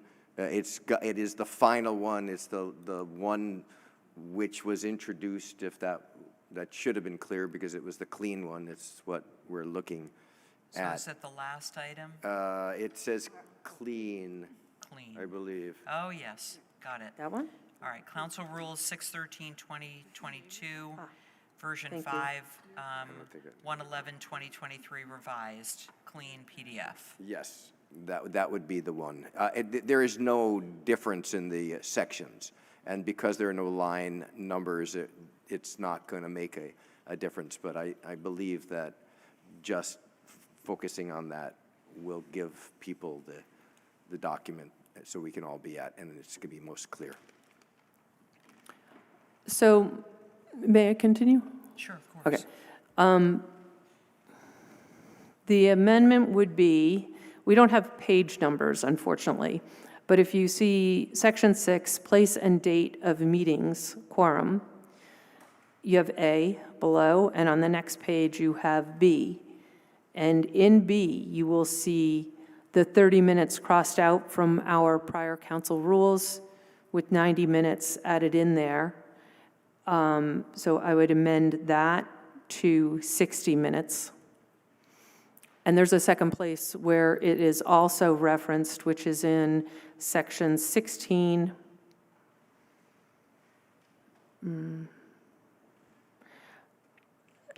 Order of business D. And it says, public forum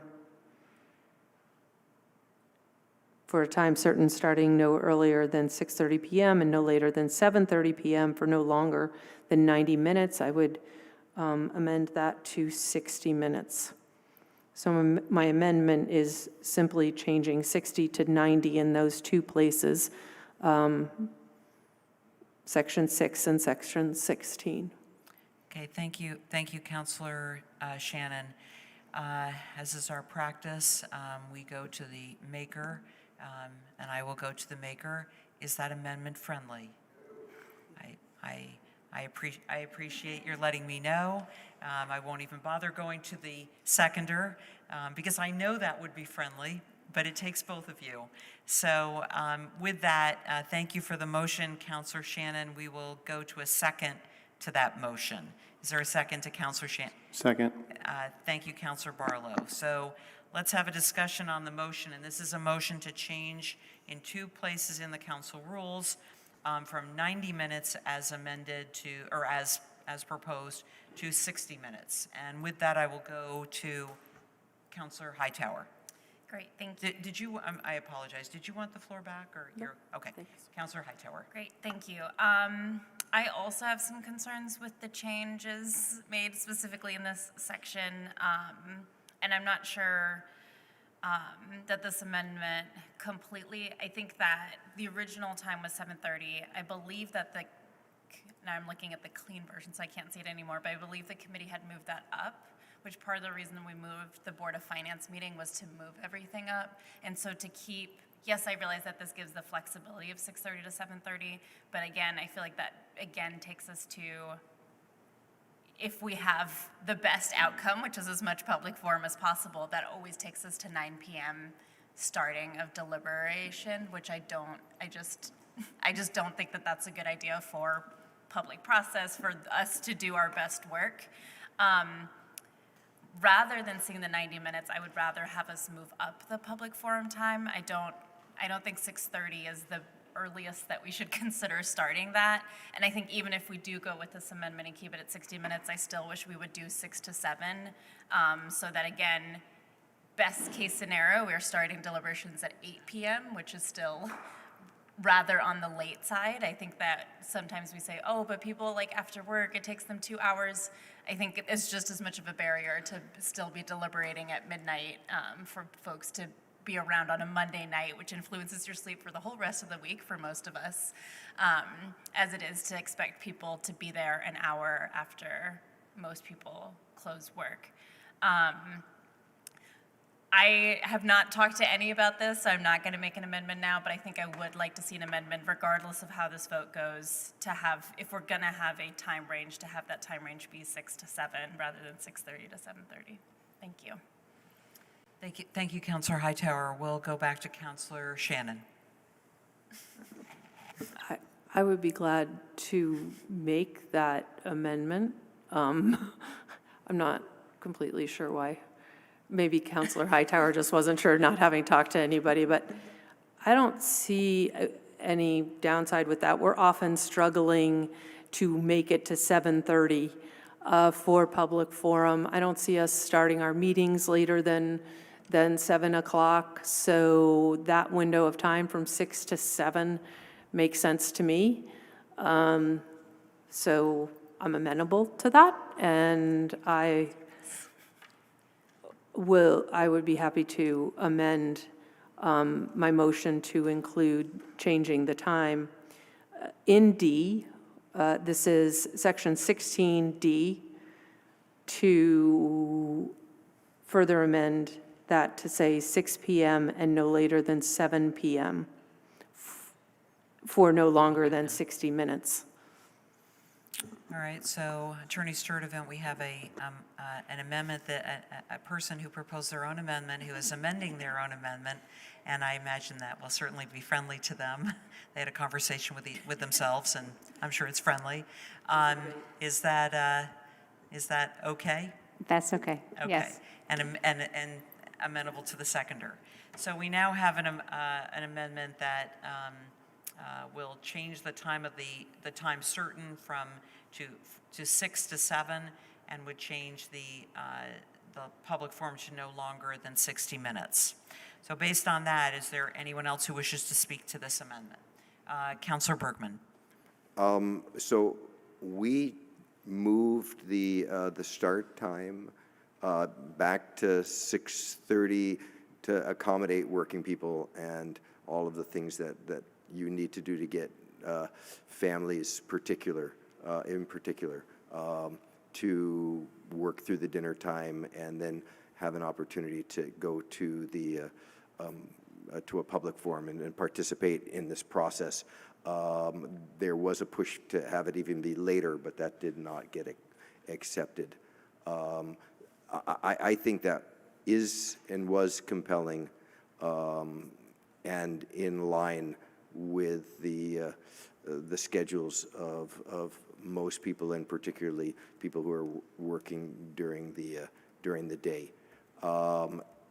I personally don't believe in any limit to the public forum. If we are going to engender an item that is of such concern that many people are going to speak for the 2 minutes that they have, and it's going to go over, then we should give them that opportunity to do that.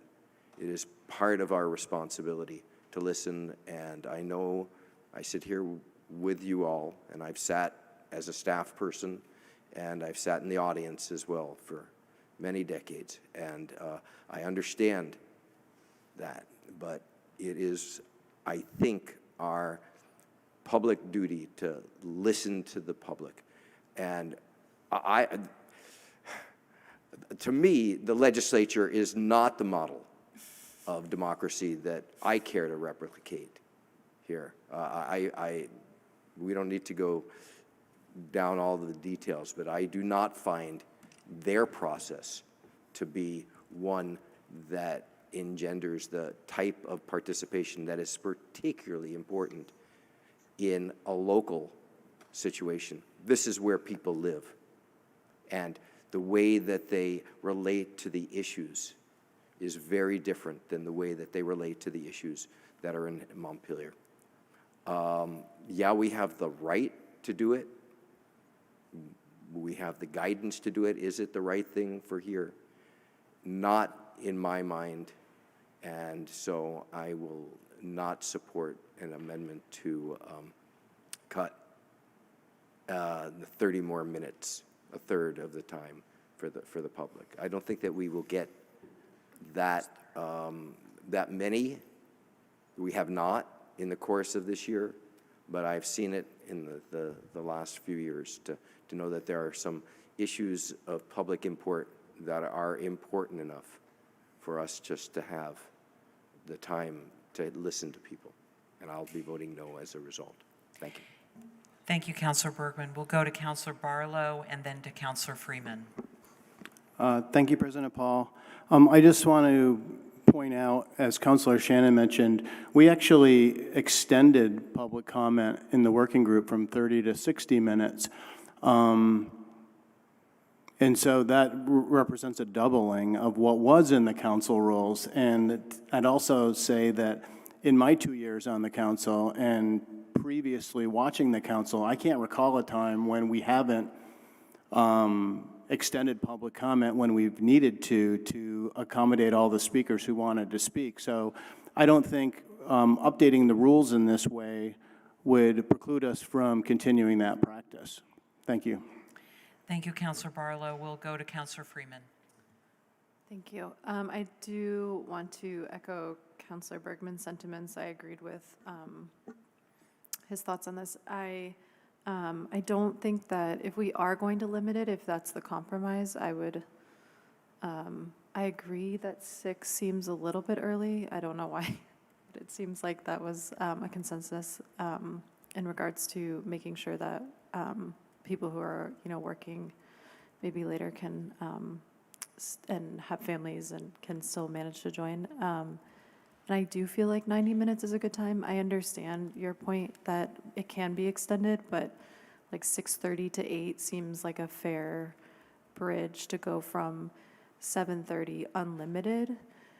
It sort of seems like an intermediary before jumping to like this 1 hour of 6 to 7 or 6 to 6:30. So I would vote no on this, but I appreciate the discussion. Thanks. Great, thank you, Councillor Freeman. Are there, Councillor Carpenter? Thanks. I do support both of these amendments. I served on charter, and I sort of acquiesced to the timing issue, but really in reconsideration, I think if people want to come to us and communicate with us in this way, I think 6 to 7 is a reasonable time. We make presumptions. What about the person who works 7 to 3 or 3 to 7? I mean, everybody has a complicated family life. I think 6 to 7 is a fair amount of time, as is 60 minutes. And we just cannot forget that this is not the only way we get communicated to. We get constituent calls a lot, constituent emails. I think we should all search our hearts, including my own heart. Am I being responsive to those? For me, that's the better way, not the 2 minutes, but I appreciate some people like that form, and we've got a balance.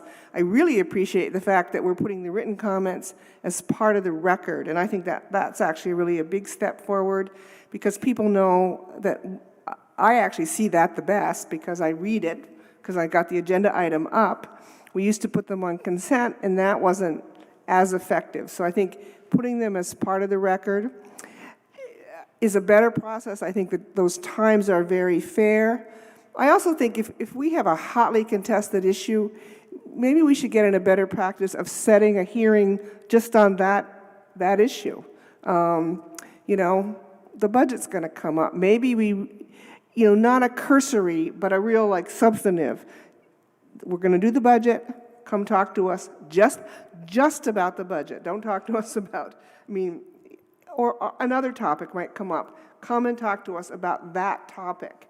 And I think mushing it all into our meeting, sometimes it loses its effect, and we would gain more by some more focused discussions as an agenda item, not as a freewheeling public forum. So thanks. Thank you, Councillor Carpenter. Councillor Shannon, and then we'll try to go to a vote on the amendment. Councillor Hightower would also like to get it. Sorry. Okay.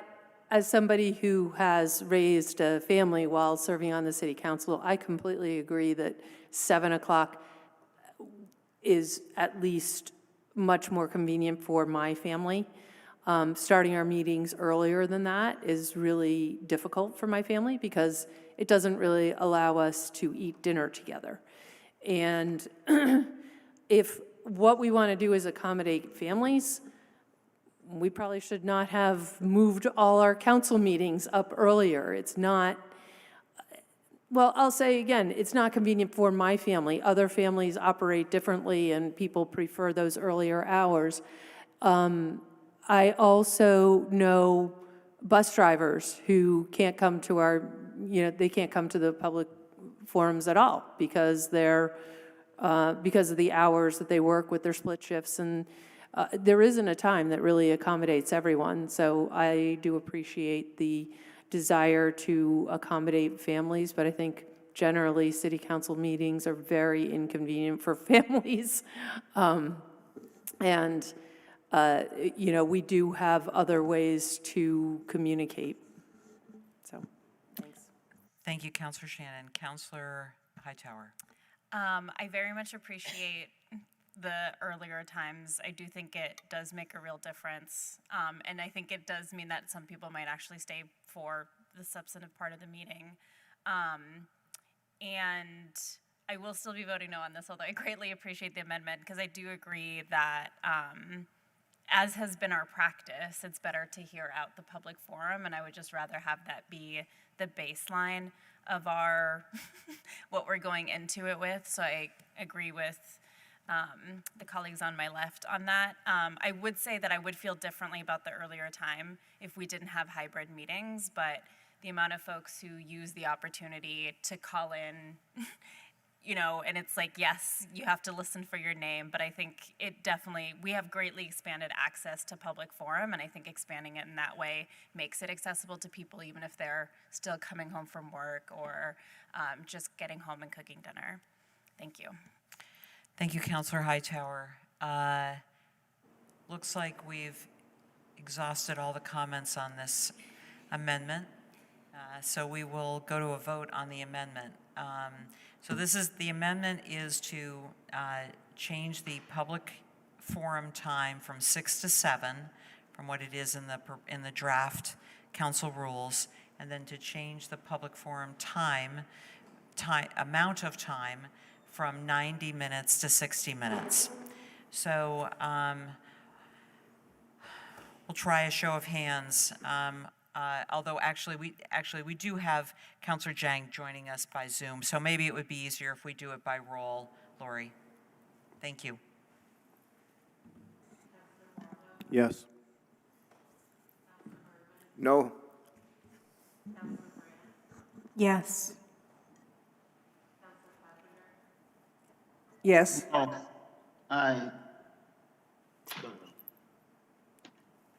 I can't hear Lori, so that's why. Okay, we heard you. You said yes? I said no. You said no. Okay, thank you.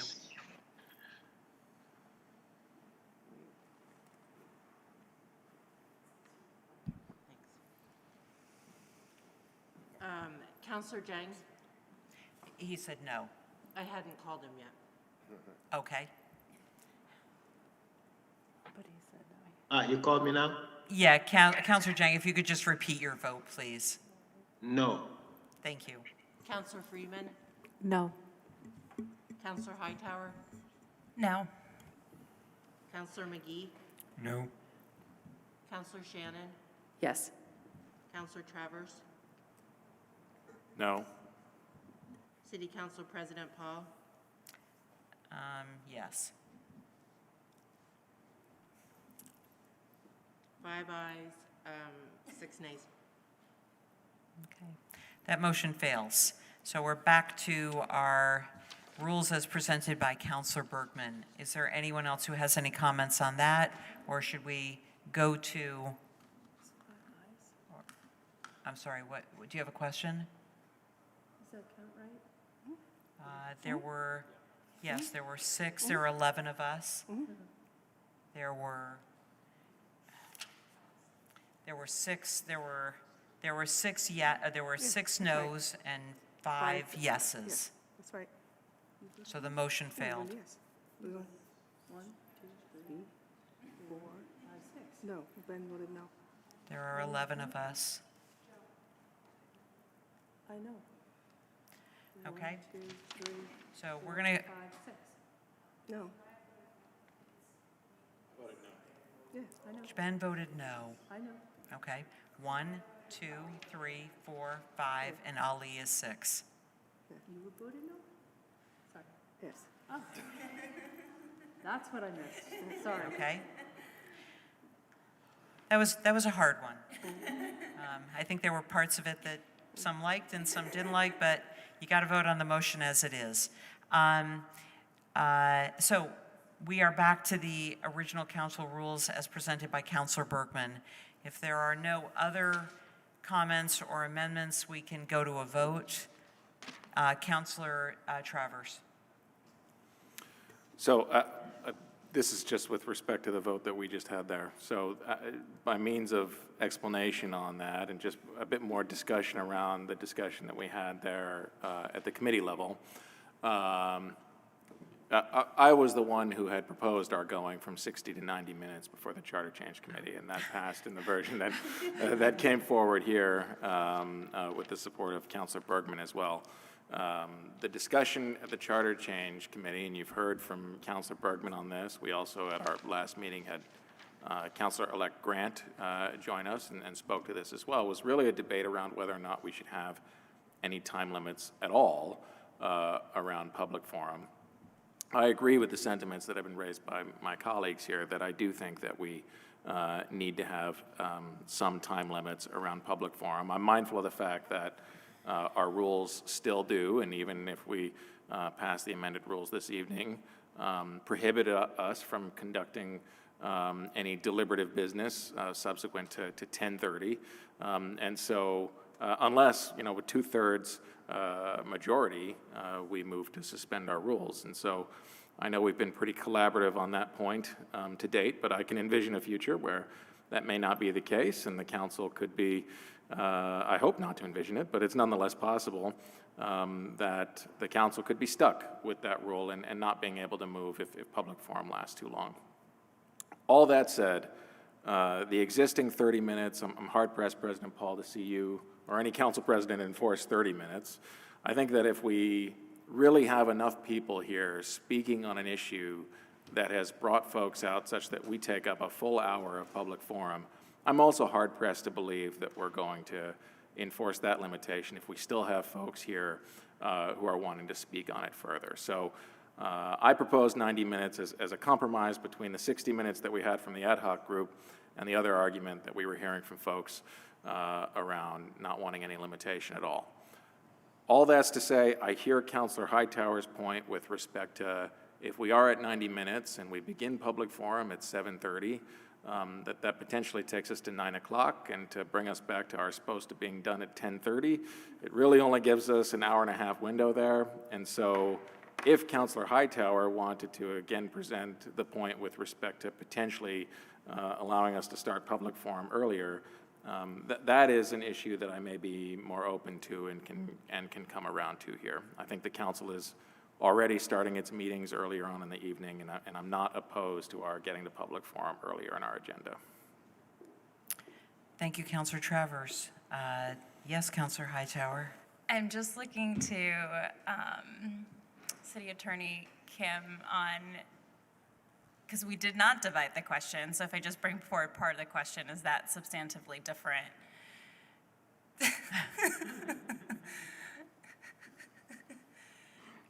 Maybe that's up to the president, I don't know. Yeah, I think that's up to the president. I think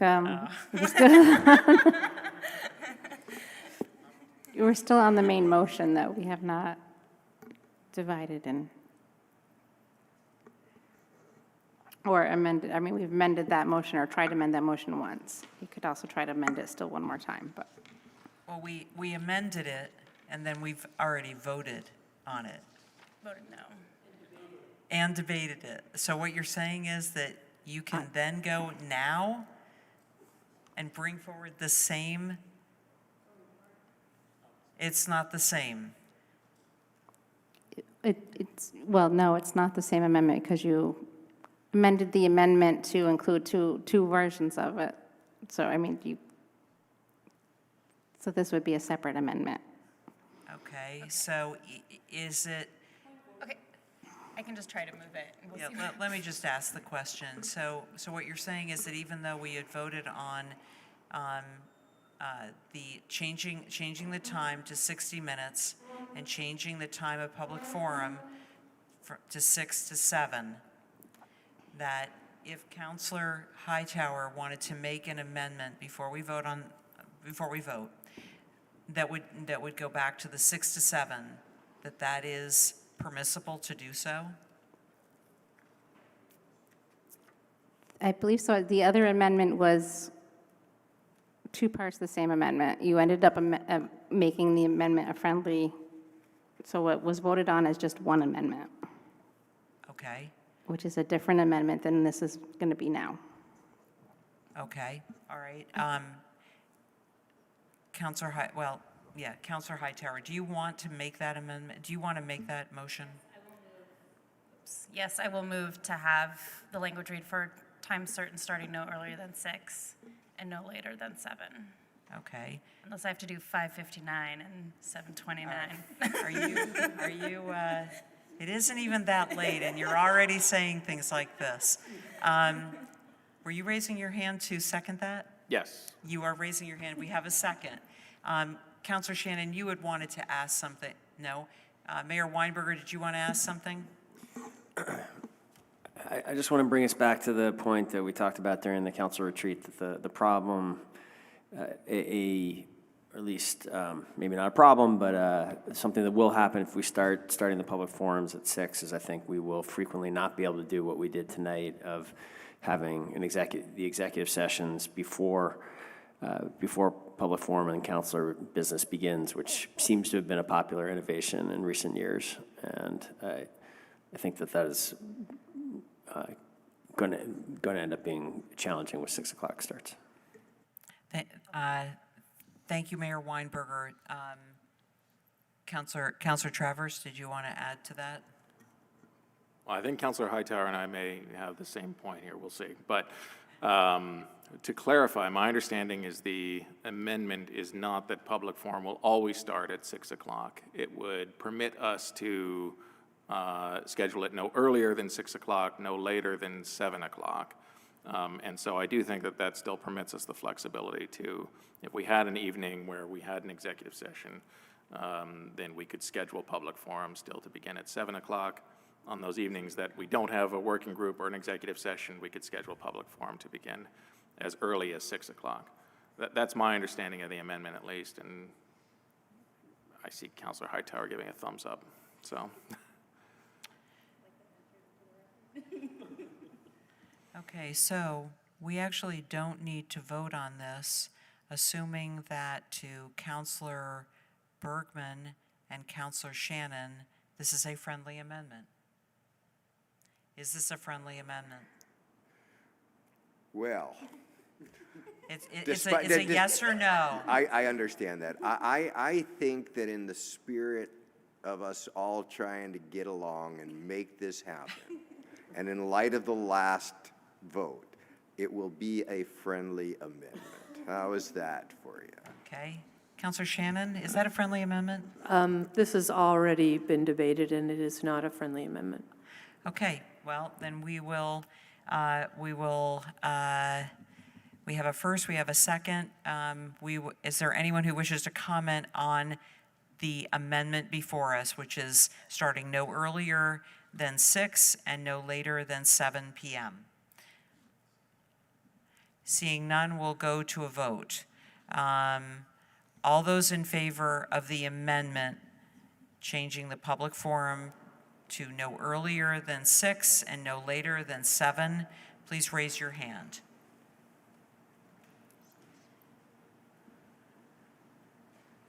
All those not in favor of the amendment, please raise your hand.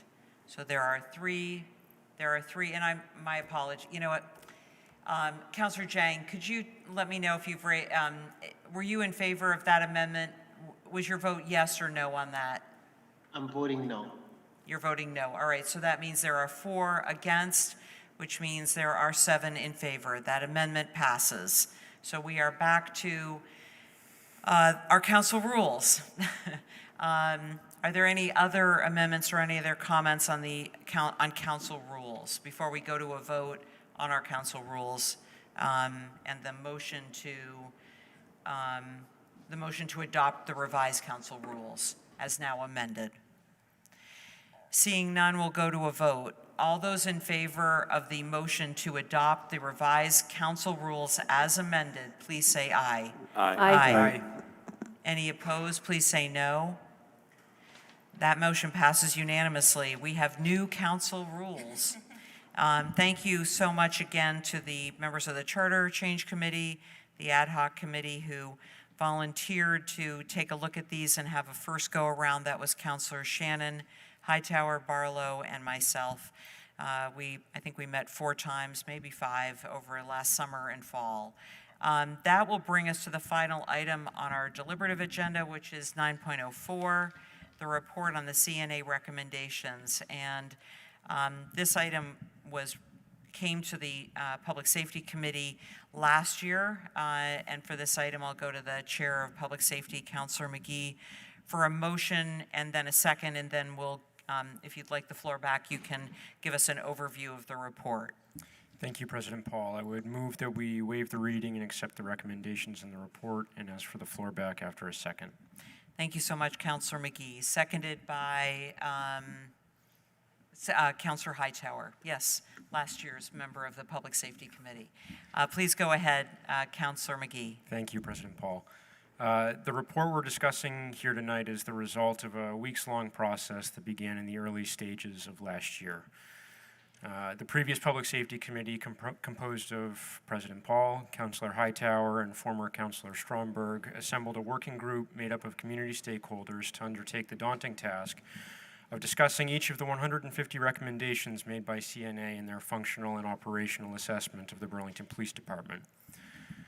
That working group met weekly to accomplish this task, finishing just prior to the end of last council year.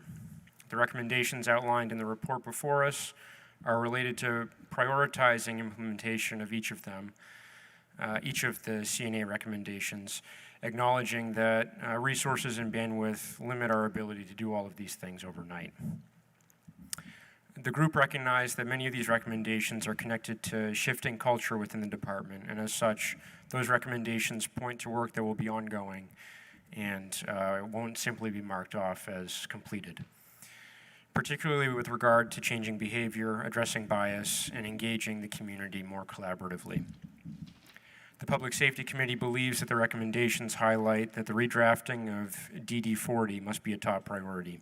As a reminder to folks who aren't as intimately familiar with department directives, DD40 is the directive that governs the handling of citizen and employee complaints within the department. This work is now in a preliminary phase with conversations happening between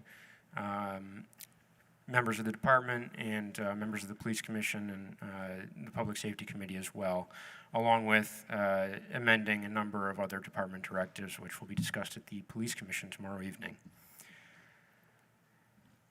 The CNA report recommends that the department should consider the possibility that disparities in traffic stops and use of force incidents are driven by bias, either implicit or explicit, and proactively address potential bias in officers' behavior or department practices. Training is one part of this, and it is important to note that this dynamic will only change in a fundamental and meaningful way when the tone from the top sends a clear message that this bias will not be tolerated. The committee also strongly recommended continued emphasis and priority be placed in establishing the alternative responses for mental health calls, rising calls related to substance use and overdose, and the sharp increase in houselessness we have seen in recent years. And we've made significant progress in these areas with the added numbers of CSOs and CSLs, as well as the new Park Ranger program through the Parks Department and the Crisis Response Team, which is soon to be established with here in the city. This progress is promising, and we have a lot of work left to do in this area. The committee also recommended that the department commit time and resources to develop a strategic plan through community engagement and in collaboration with various stakeholders. This report is meant to summarize the conversation that took place within the working group, as well as the timeline that resulted from those meetings last year. And that timeline can be viewed in the matrix that is posted on board docs. It is a daunting document to look at, so if anybody has any questions, I'm happy to do my best to walk you through it, even though it's pretty daunting for me as well. I want to extend my deepest gratitude to the members of the working group who dedicated 9 Tuesdays and dozens of hours in January, February, and March to making sure that this work got done on a tight timeline. I hope if there's one lesson we learned from this process in this report, it's that this work will take all of us to continuously engage with each other and work in good faith toward implementing these recommendations and the changes they require. I remain deeply committed to this work, and I know many others here do as well. And I want to close by offering deep gratitude and appreciation to the community members who have been so engaged in these conversations over the last several years. They're by no means finished, and this work will continue. So thank you very much. Thanks, Councillor McGee. We'll go to open the floor to councillors for any questions or comments that they might have on the report on the CNA recommendations.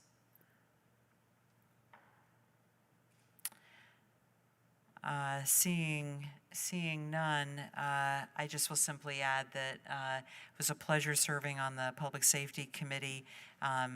Last year, served with Councillor Hightower and former Councillor Stromberg. The three of us worked diligently on that report. We did meet every Tuesday for a pretty long time, and it was an incredibly collaborative effort as well. Coming into this current council year and working with Councillor McGee, it was really a pleasure to work with you on this report as well. And you are correct. The matrix is daunting, but once you sort of get the hang of it, it's not quite as daunting. And it's an incredibly valuable tool, which actually the matrix was actually started by Acting Chief Murad. That was what we used to go through the recommendations, and then we condensed it to make it something a little bit more workable, because quite honestly, if you think the matrix now is complicated, it was 3 times as much as when we finished our work. Seeing no counselors in the queue, we'll go to a vote. All those in favor of the motion to waive the reading and accept the recommendations in the report, please say aye. Aye. Aye. Any opposed, please say no. That motion passes unanimously, again with our thanks to all. And that completes our deliberative agenda. We do have a couple more items. Item number 10 is committee reports. Are there any counselors who wish to offer a committee report? Councillor Hightower. Which is not a forward-looking report, it is a backward-looking report, but the CDNR committee met with a variety of stakeholders, including city staff, county-wide planning kind of bodies, and kind of on-the-ground support services especially for folks experiencing houselessness, and heard some testimony on what might be a solution for us, especially as we think about the motel voucher program ending this summer in light of our increasing population of folks that are currently experiencing houselessness. We had our last CDNR meeting was exceedingly positive. We've had a lot of folks who were very worried about the Camping and Parks Ordinance that passed into CDNR many months ago. And we've kind of had an ongoing debate in CDNR, and so it's been nice to talk through that at the community level, at a more informal level than we can do at the council level. Encourage folks to continue to come to those meetings, and excited to work collaboratively to find a solution and to pass that on to whatever CDNR will look like in the future. Thank you, Councillor Hightower. We'll go to Councillor McGee. Thank you, President Paul. I just wanted to also offer a summary of some of the things that we've discussed at the Public Safety Committee in recent months. And things that I hope the next Public Safety Committee will continue to discuss. We have talked at length about the fire dispatch and some of the innovative approaches they have used to bridge the gaps there, and look forward to continuing those conversations as we also look at regionalizing dispatch and all of these other important issues to grapple with.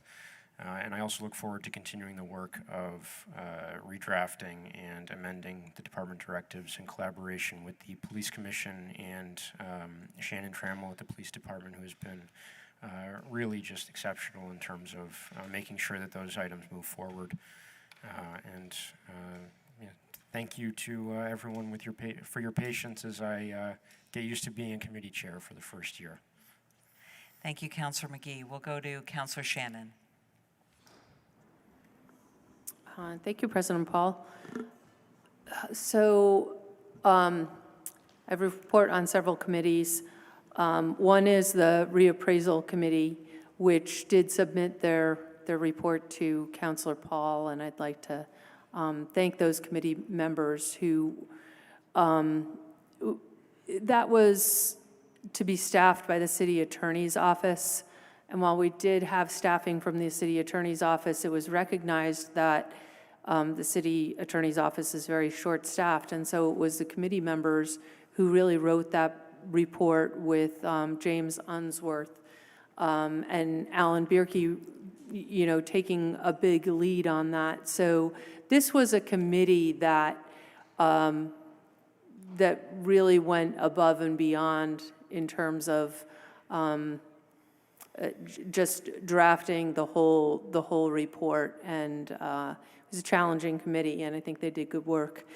Secondly, License Committee has started a conversation about, we license some retail establishments to sell alcohol as early as 5 a.m. and learned that you can't even do that in the state of Vermont until 6 a.m.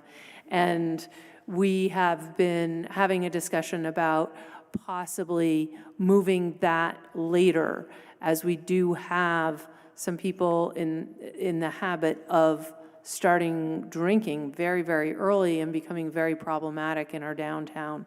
And there's some thought that if they start a little bit later, they will cause a little bit fewer problems in the downtown. So that discussion has been postponed to the next License Committee meeting, but you're welcome to weigh in on that matter. I did reach out to a lot of the licensees and was surprised to find, I won't say enthusiastic support, but a surprising lack of strong objection to the idea of starting everybody at 9 a.m. I think that they were, there was some comfort in that no individual was being targeted, that it would be across the board. The Cannabis Control Board, we had some discussion when anything comes to the council from the Cannabis Control Board. I remind you all that you have one choice, which is to vote yes. What we learned is that while we must vote yes on the licenses, that after we vote yes on the licenses, by voting yes on the licenses, we have some control over withdrawing them. That seems to be the advantage of that. We have been invited to a discussion at the Cannabis Control Board on, I think it's Thursday, which could provide an opportunity to tell them what we really think, some of the challenges that we've had. And lastly, on the Parks, Arts, and Culture Committee, we've had an ongoing discussion about safety, among other things, about safety in the parks. And we've heard a lot from the public. There's a lot of concern in our community about safety in the parks.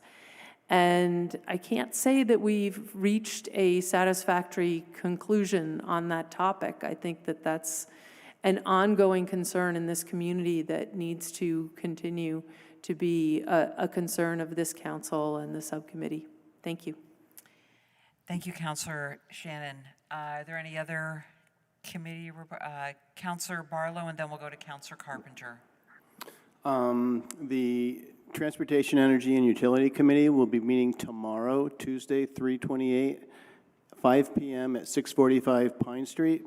Our agenda will include, but will not be limited to, an update from the airport on emissions accounting, and a progress report on their carbon accreditation project, as well as updates on the Vermont project selection and prioritization for the Prospect Street, Pearl Street, Colchester Ave intersections, and Colchester Avenue, Riverside Avenue, Barrett Street intersections. Also, Tax Abatement Committee will be meeting Thursday, March 30th at 4:30 p.m. in the Sharon Busher Conference Room for hearings. Thank you, Councillor Barlow. We'll go to Councillor Carpenter.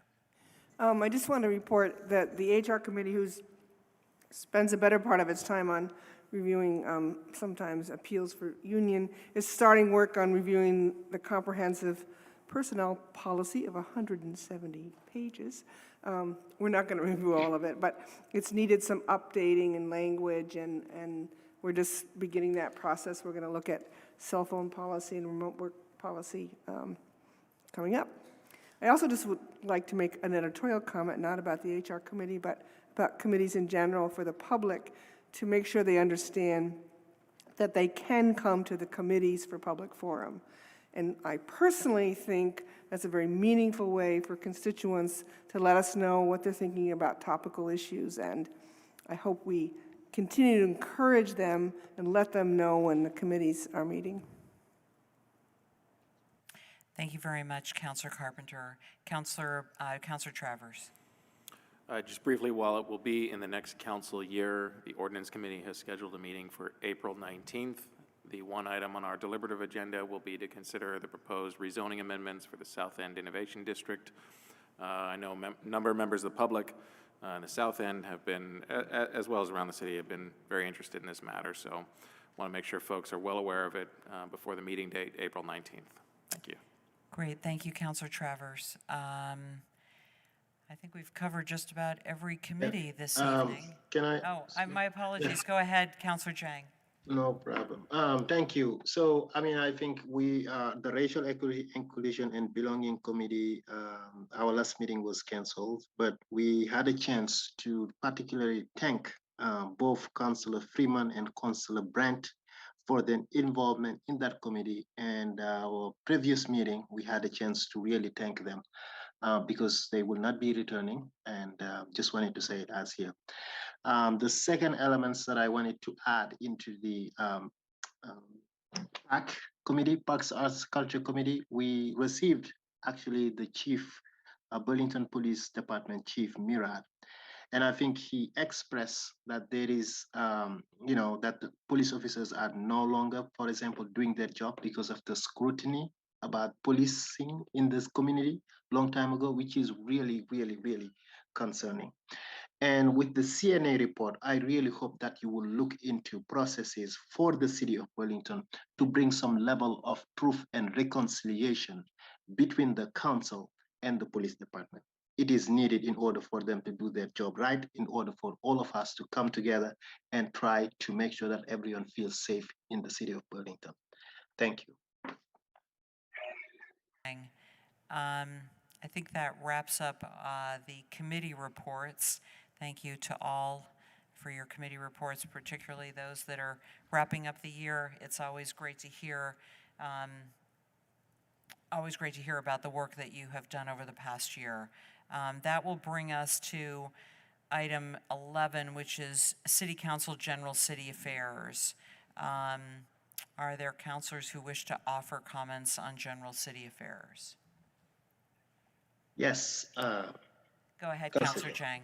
Yep, I really want to say to all the Muslim people around the city of Burlington, and also to thank Mr. Romeo, who spoke about Ramadan Kareem, that has been here since 5 days so far. It is a year, a holy months of every year we look into it to cleanse ourselves, to ask for forgiveness. And for that, I'm asking you, all my colleagues on the city council, to forgive me for things that I have done, that I have known, that I have unknown, to forgive me and to forgive all the community members as well. And happy Ramadan to all the Muslims from here and around the world. Thank you. Great, thank you, Councillor Jang. Any other councilors who wish to offer comments on general city affairs? If there are none, Councillor Shannon.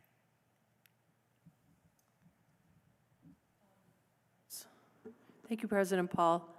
I just want to say that what Councillor Jang just said was really beautiful, and I want to thank him for that. and also to wish everybody a happy Ramadan. Is this an appropriate time to speak about those who are departing? I do want to thank Councilors Freeman and Councilor Brandt for their service.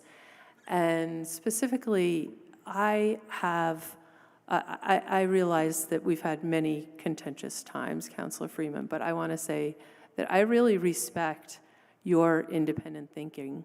And there have been times when I have seen you scrutinize something and even be the only counselor who supports something that I say or some action that I want to take.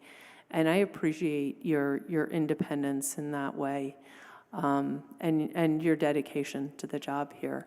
And Councilor Brandt, I want to thank you for stepping up. You have so much to offer this council. I'm sorry your time here was short, but I am so grateful that you stepped up when we really needed you. And the work that you have done here, you have made some great contributions to this conversation at this table, and your insights have been really, really valuable to me. And thank you for being here. Thank you so much, Councilor Shannon. Are there any other councilors who wish to offer comments on general city affairs? If there aren't, then we'll. Oh, Councilor Freeman. Thanks, President Paul. I actually thank you for your comments, Councilor Shannon. I wanted to, sorry to sort of switch gears a little bit, but a good friend of mine, like, am I going to cry? Seems to be the question. It's like my last few city council meetings. A good friend of mine, Janet Karskadin, passed away last week, and I'm not sure how many of you had the pleasure and the honor of knowing Janet. I can do this. She's an amazing person. She was, for one, like the just most superstar volunteer of both my city council campaigns. She just like threw herself into it both times, and I'm so grateful for that. And it was one of the ways that we bonded and got to know each other. Beyond that, she was just, I think, truly a pillar of the Old North End and the Burlington community. I think she organized and ran the Old North End community dinner for, I want to say, maybe at least a decade, I want to say.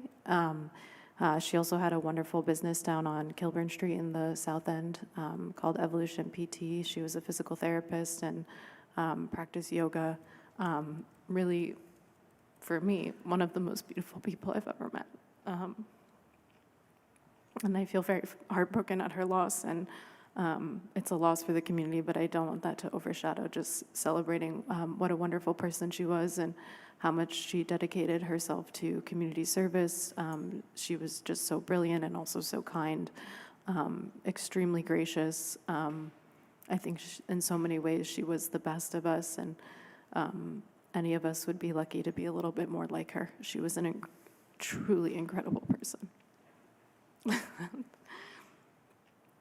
But yeah, I just wanted to note her passing. Sorry. It's funny, I feel like I literally only cry at these meetings. Like, I don't know what it is. But yeah, I just wanted to also send love to her and family and friends and everyone who's been sort of, mourning her loss and celebrating her life. And she was a really important person to me and a really important person to the community. And thanks for letting me share that, and especially at the my final meeting here. And yeah, this has been such a interesting life experience being on the Burlington City Council. It has taught me so much. I think I will take a while to sort of unpack all the things I've learned here and all the conversations we've had, and I really appreciate the work that we've been able to do as colleagues. And I think it became more challenging through the pandemic, and but I think we've sort of are riding that out and finding ways to come together again, and I really appreciate my time here, so thank you. Thank you so much, Counselor Freeman. Counselor Brandt. It has been such an honor to serve with you all. I have seen in my short time on the council the gifts that each person brings to the council, and nurturing democracy and making a better society. This is really remarkable, this group of people, and thank you for teaching me in many ways how you do this. This has been an incredible experience. I'd also just like to acknowledge all of the many people who have, been involved, people who are at NPAs and knocking on doors, and people keeping democracy alive, forward-thinking, progressive living Burlingtonians who deeply care about our city. So this has been quite remarkable. Thanks, everyone, and keep up the good work. Thank you so much, Counselor Brandt. If there are no others, then we will move on to item 12, which is City Council President updates. It would sort of be hard for me to have an update at the end of the council year, except to just simply thank all of you for your support and the confidence that you placed in me a year ago. You really took a leap of faith, and I'm glad that you did. I feel like we have been on this journey together and have all worked hard to create a collaborative working body. And I just want to mention to the public who witnesses our moments of collegiality, our lighter moments where we kid one another, and just want the public to know, the community to know, that those moments are really genuine. We respect one another. Yes, we don't always agree, we disagree some of the time, but we respect one another because we know deep down that we're committed and caring individuals, and we all have in common that we love this community. We just love Burlington. That's why we're here. I'm grateful to all of you, and I look forward to next year's progress. With new faces at this table, we'll have three new counselors come a week from now, and this is a time that we close out the year and we honor those that have served with us, that are leaving us, Counselors Freeman and Brandt. We've had so many years in the last 3 years that we have not been doing these in person, and I think that's really unfortunate, because there is an opportunity for us to really thank the people that leave us in person, and to give them a small token of our appreciation. And for that, I'll turn to Mayor Weinberger, and then if you want to wrap us up with any updates, that would be great. So again, thank you so much. Thank you, President Paul, and thank you, President Paul, for your service in this very challenging role for the past year.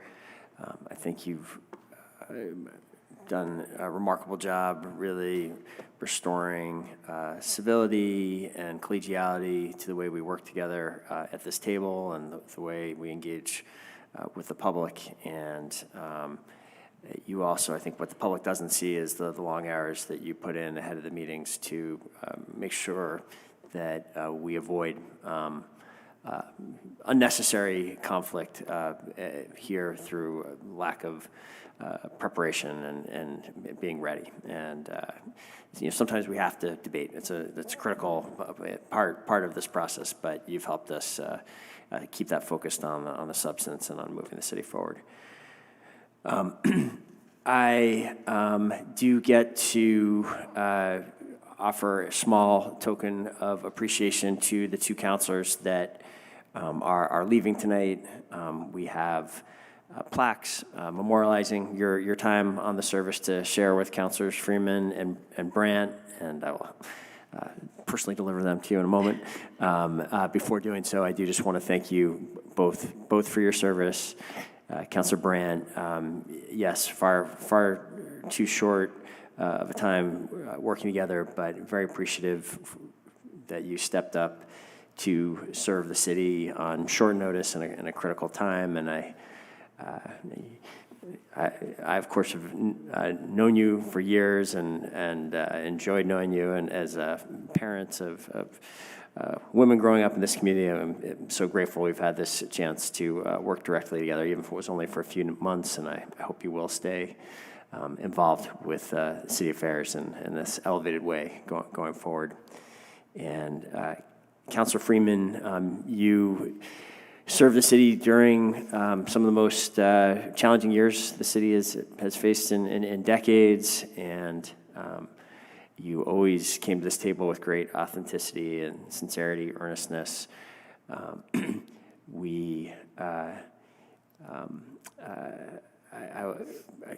particularly appreciate, there's a lot of things that we didn't agree on, but I always knew you were coming from a sincere and authentic place. And I did feel that there were moments during the pandemic when you, in your role as being on the front lines of fighting the virus, really communicated some critical information, and I appreciated the opportunity to work with you through that challenging period.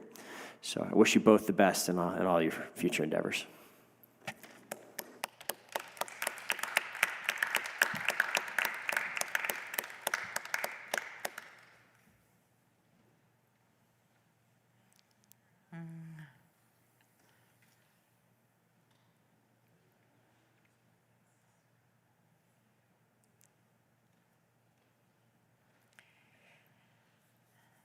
So that brings us, my apologies, maybe you had some other updates.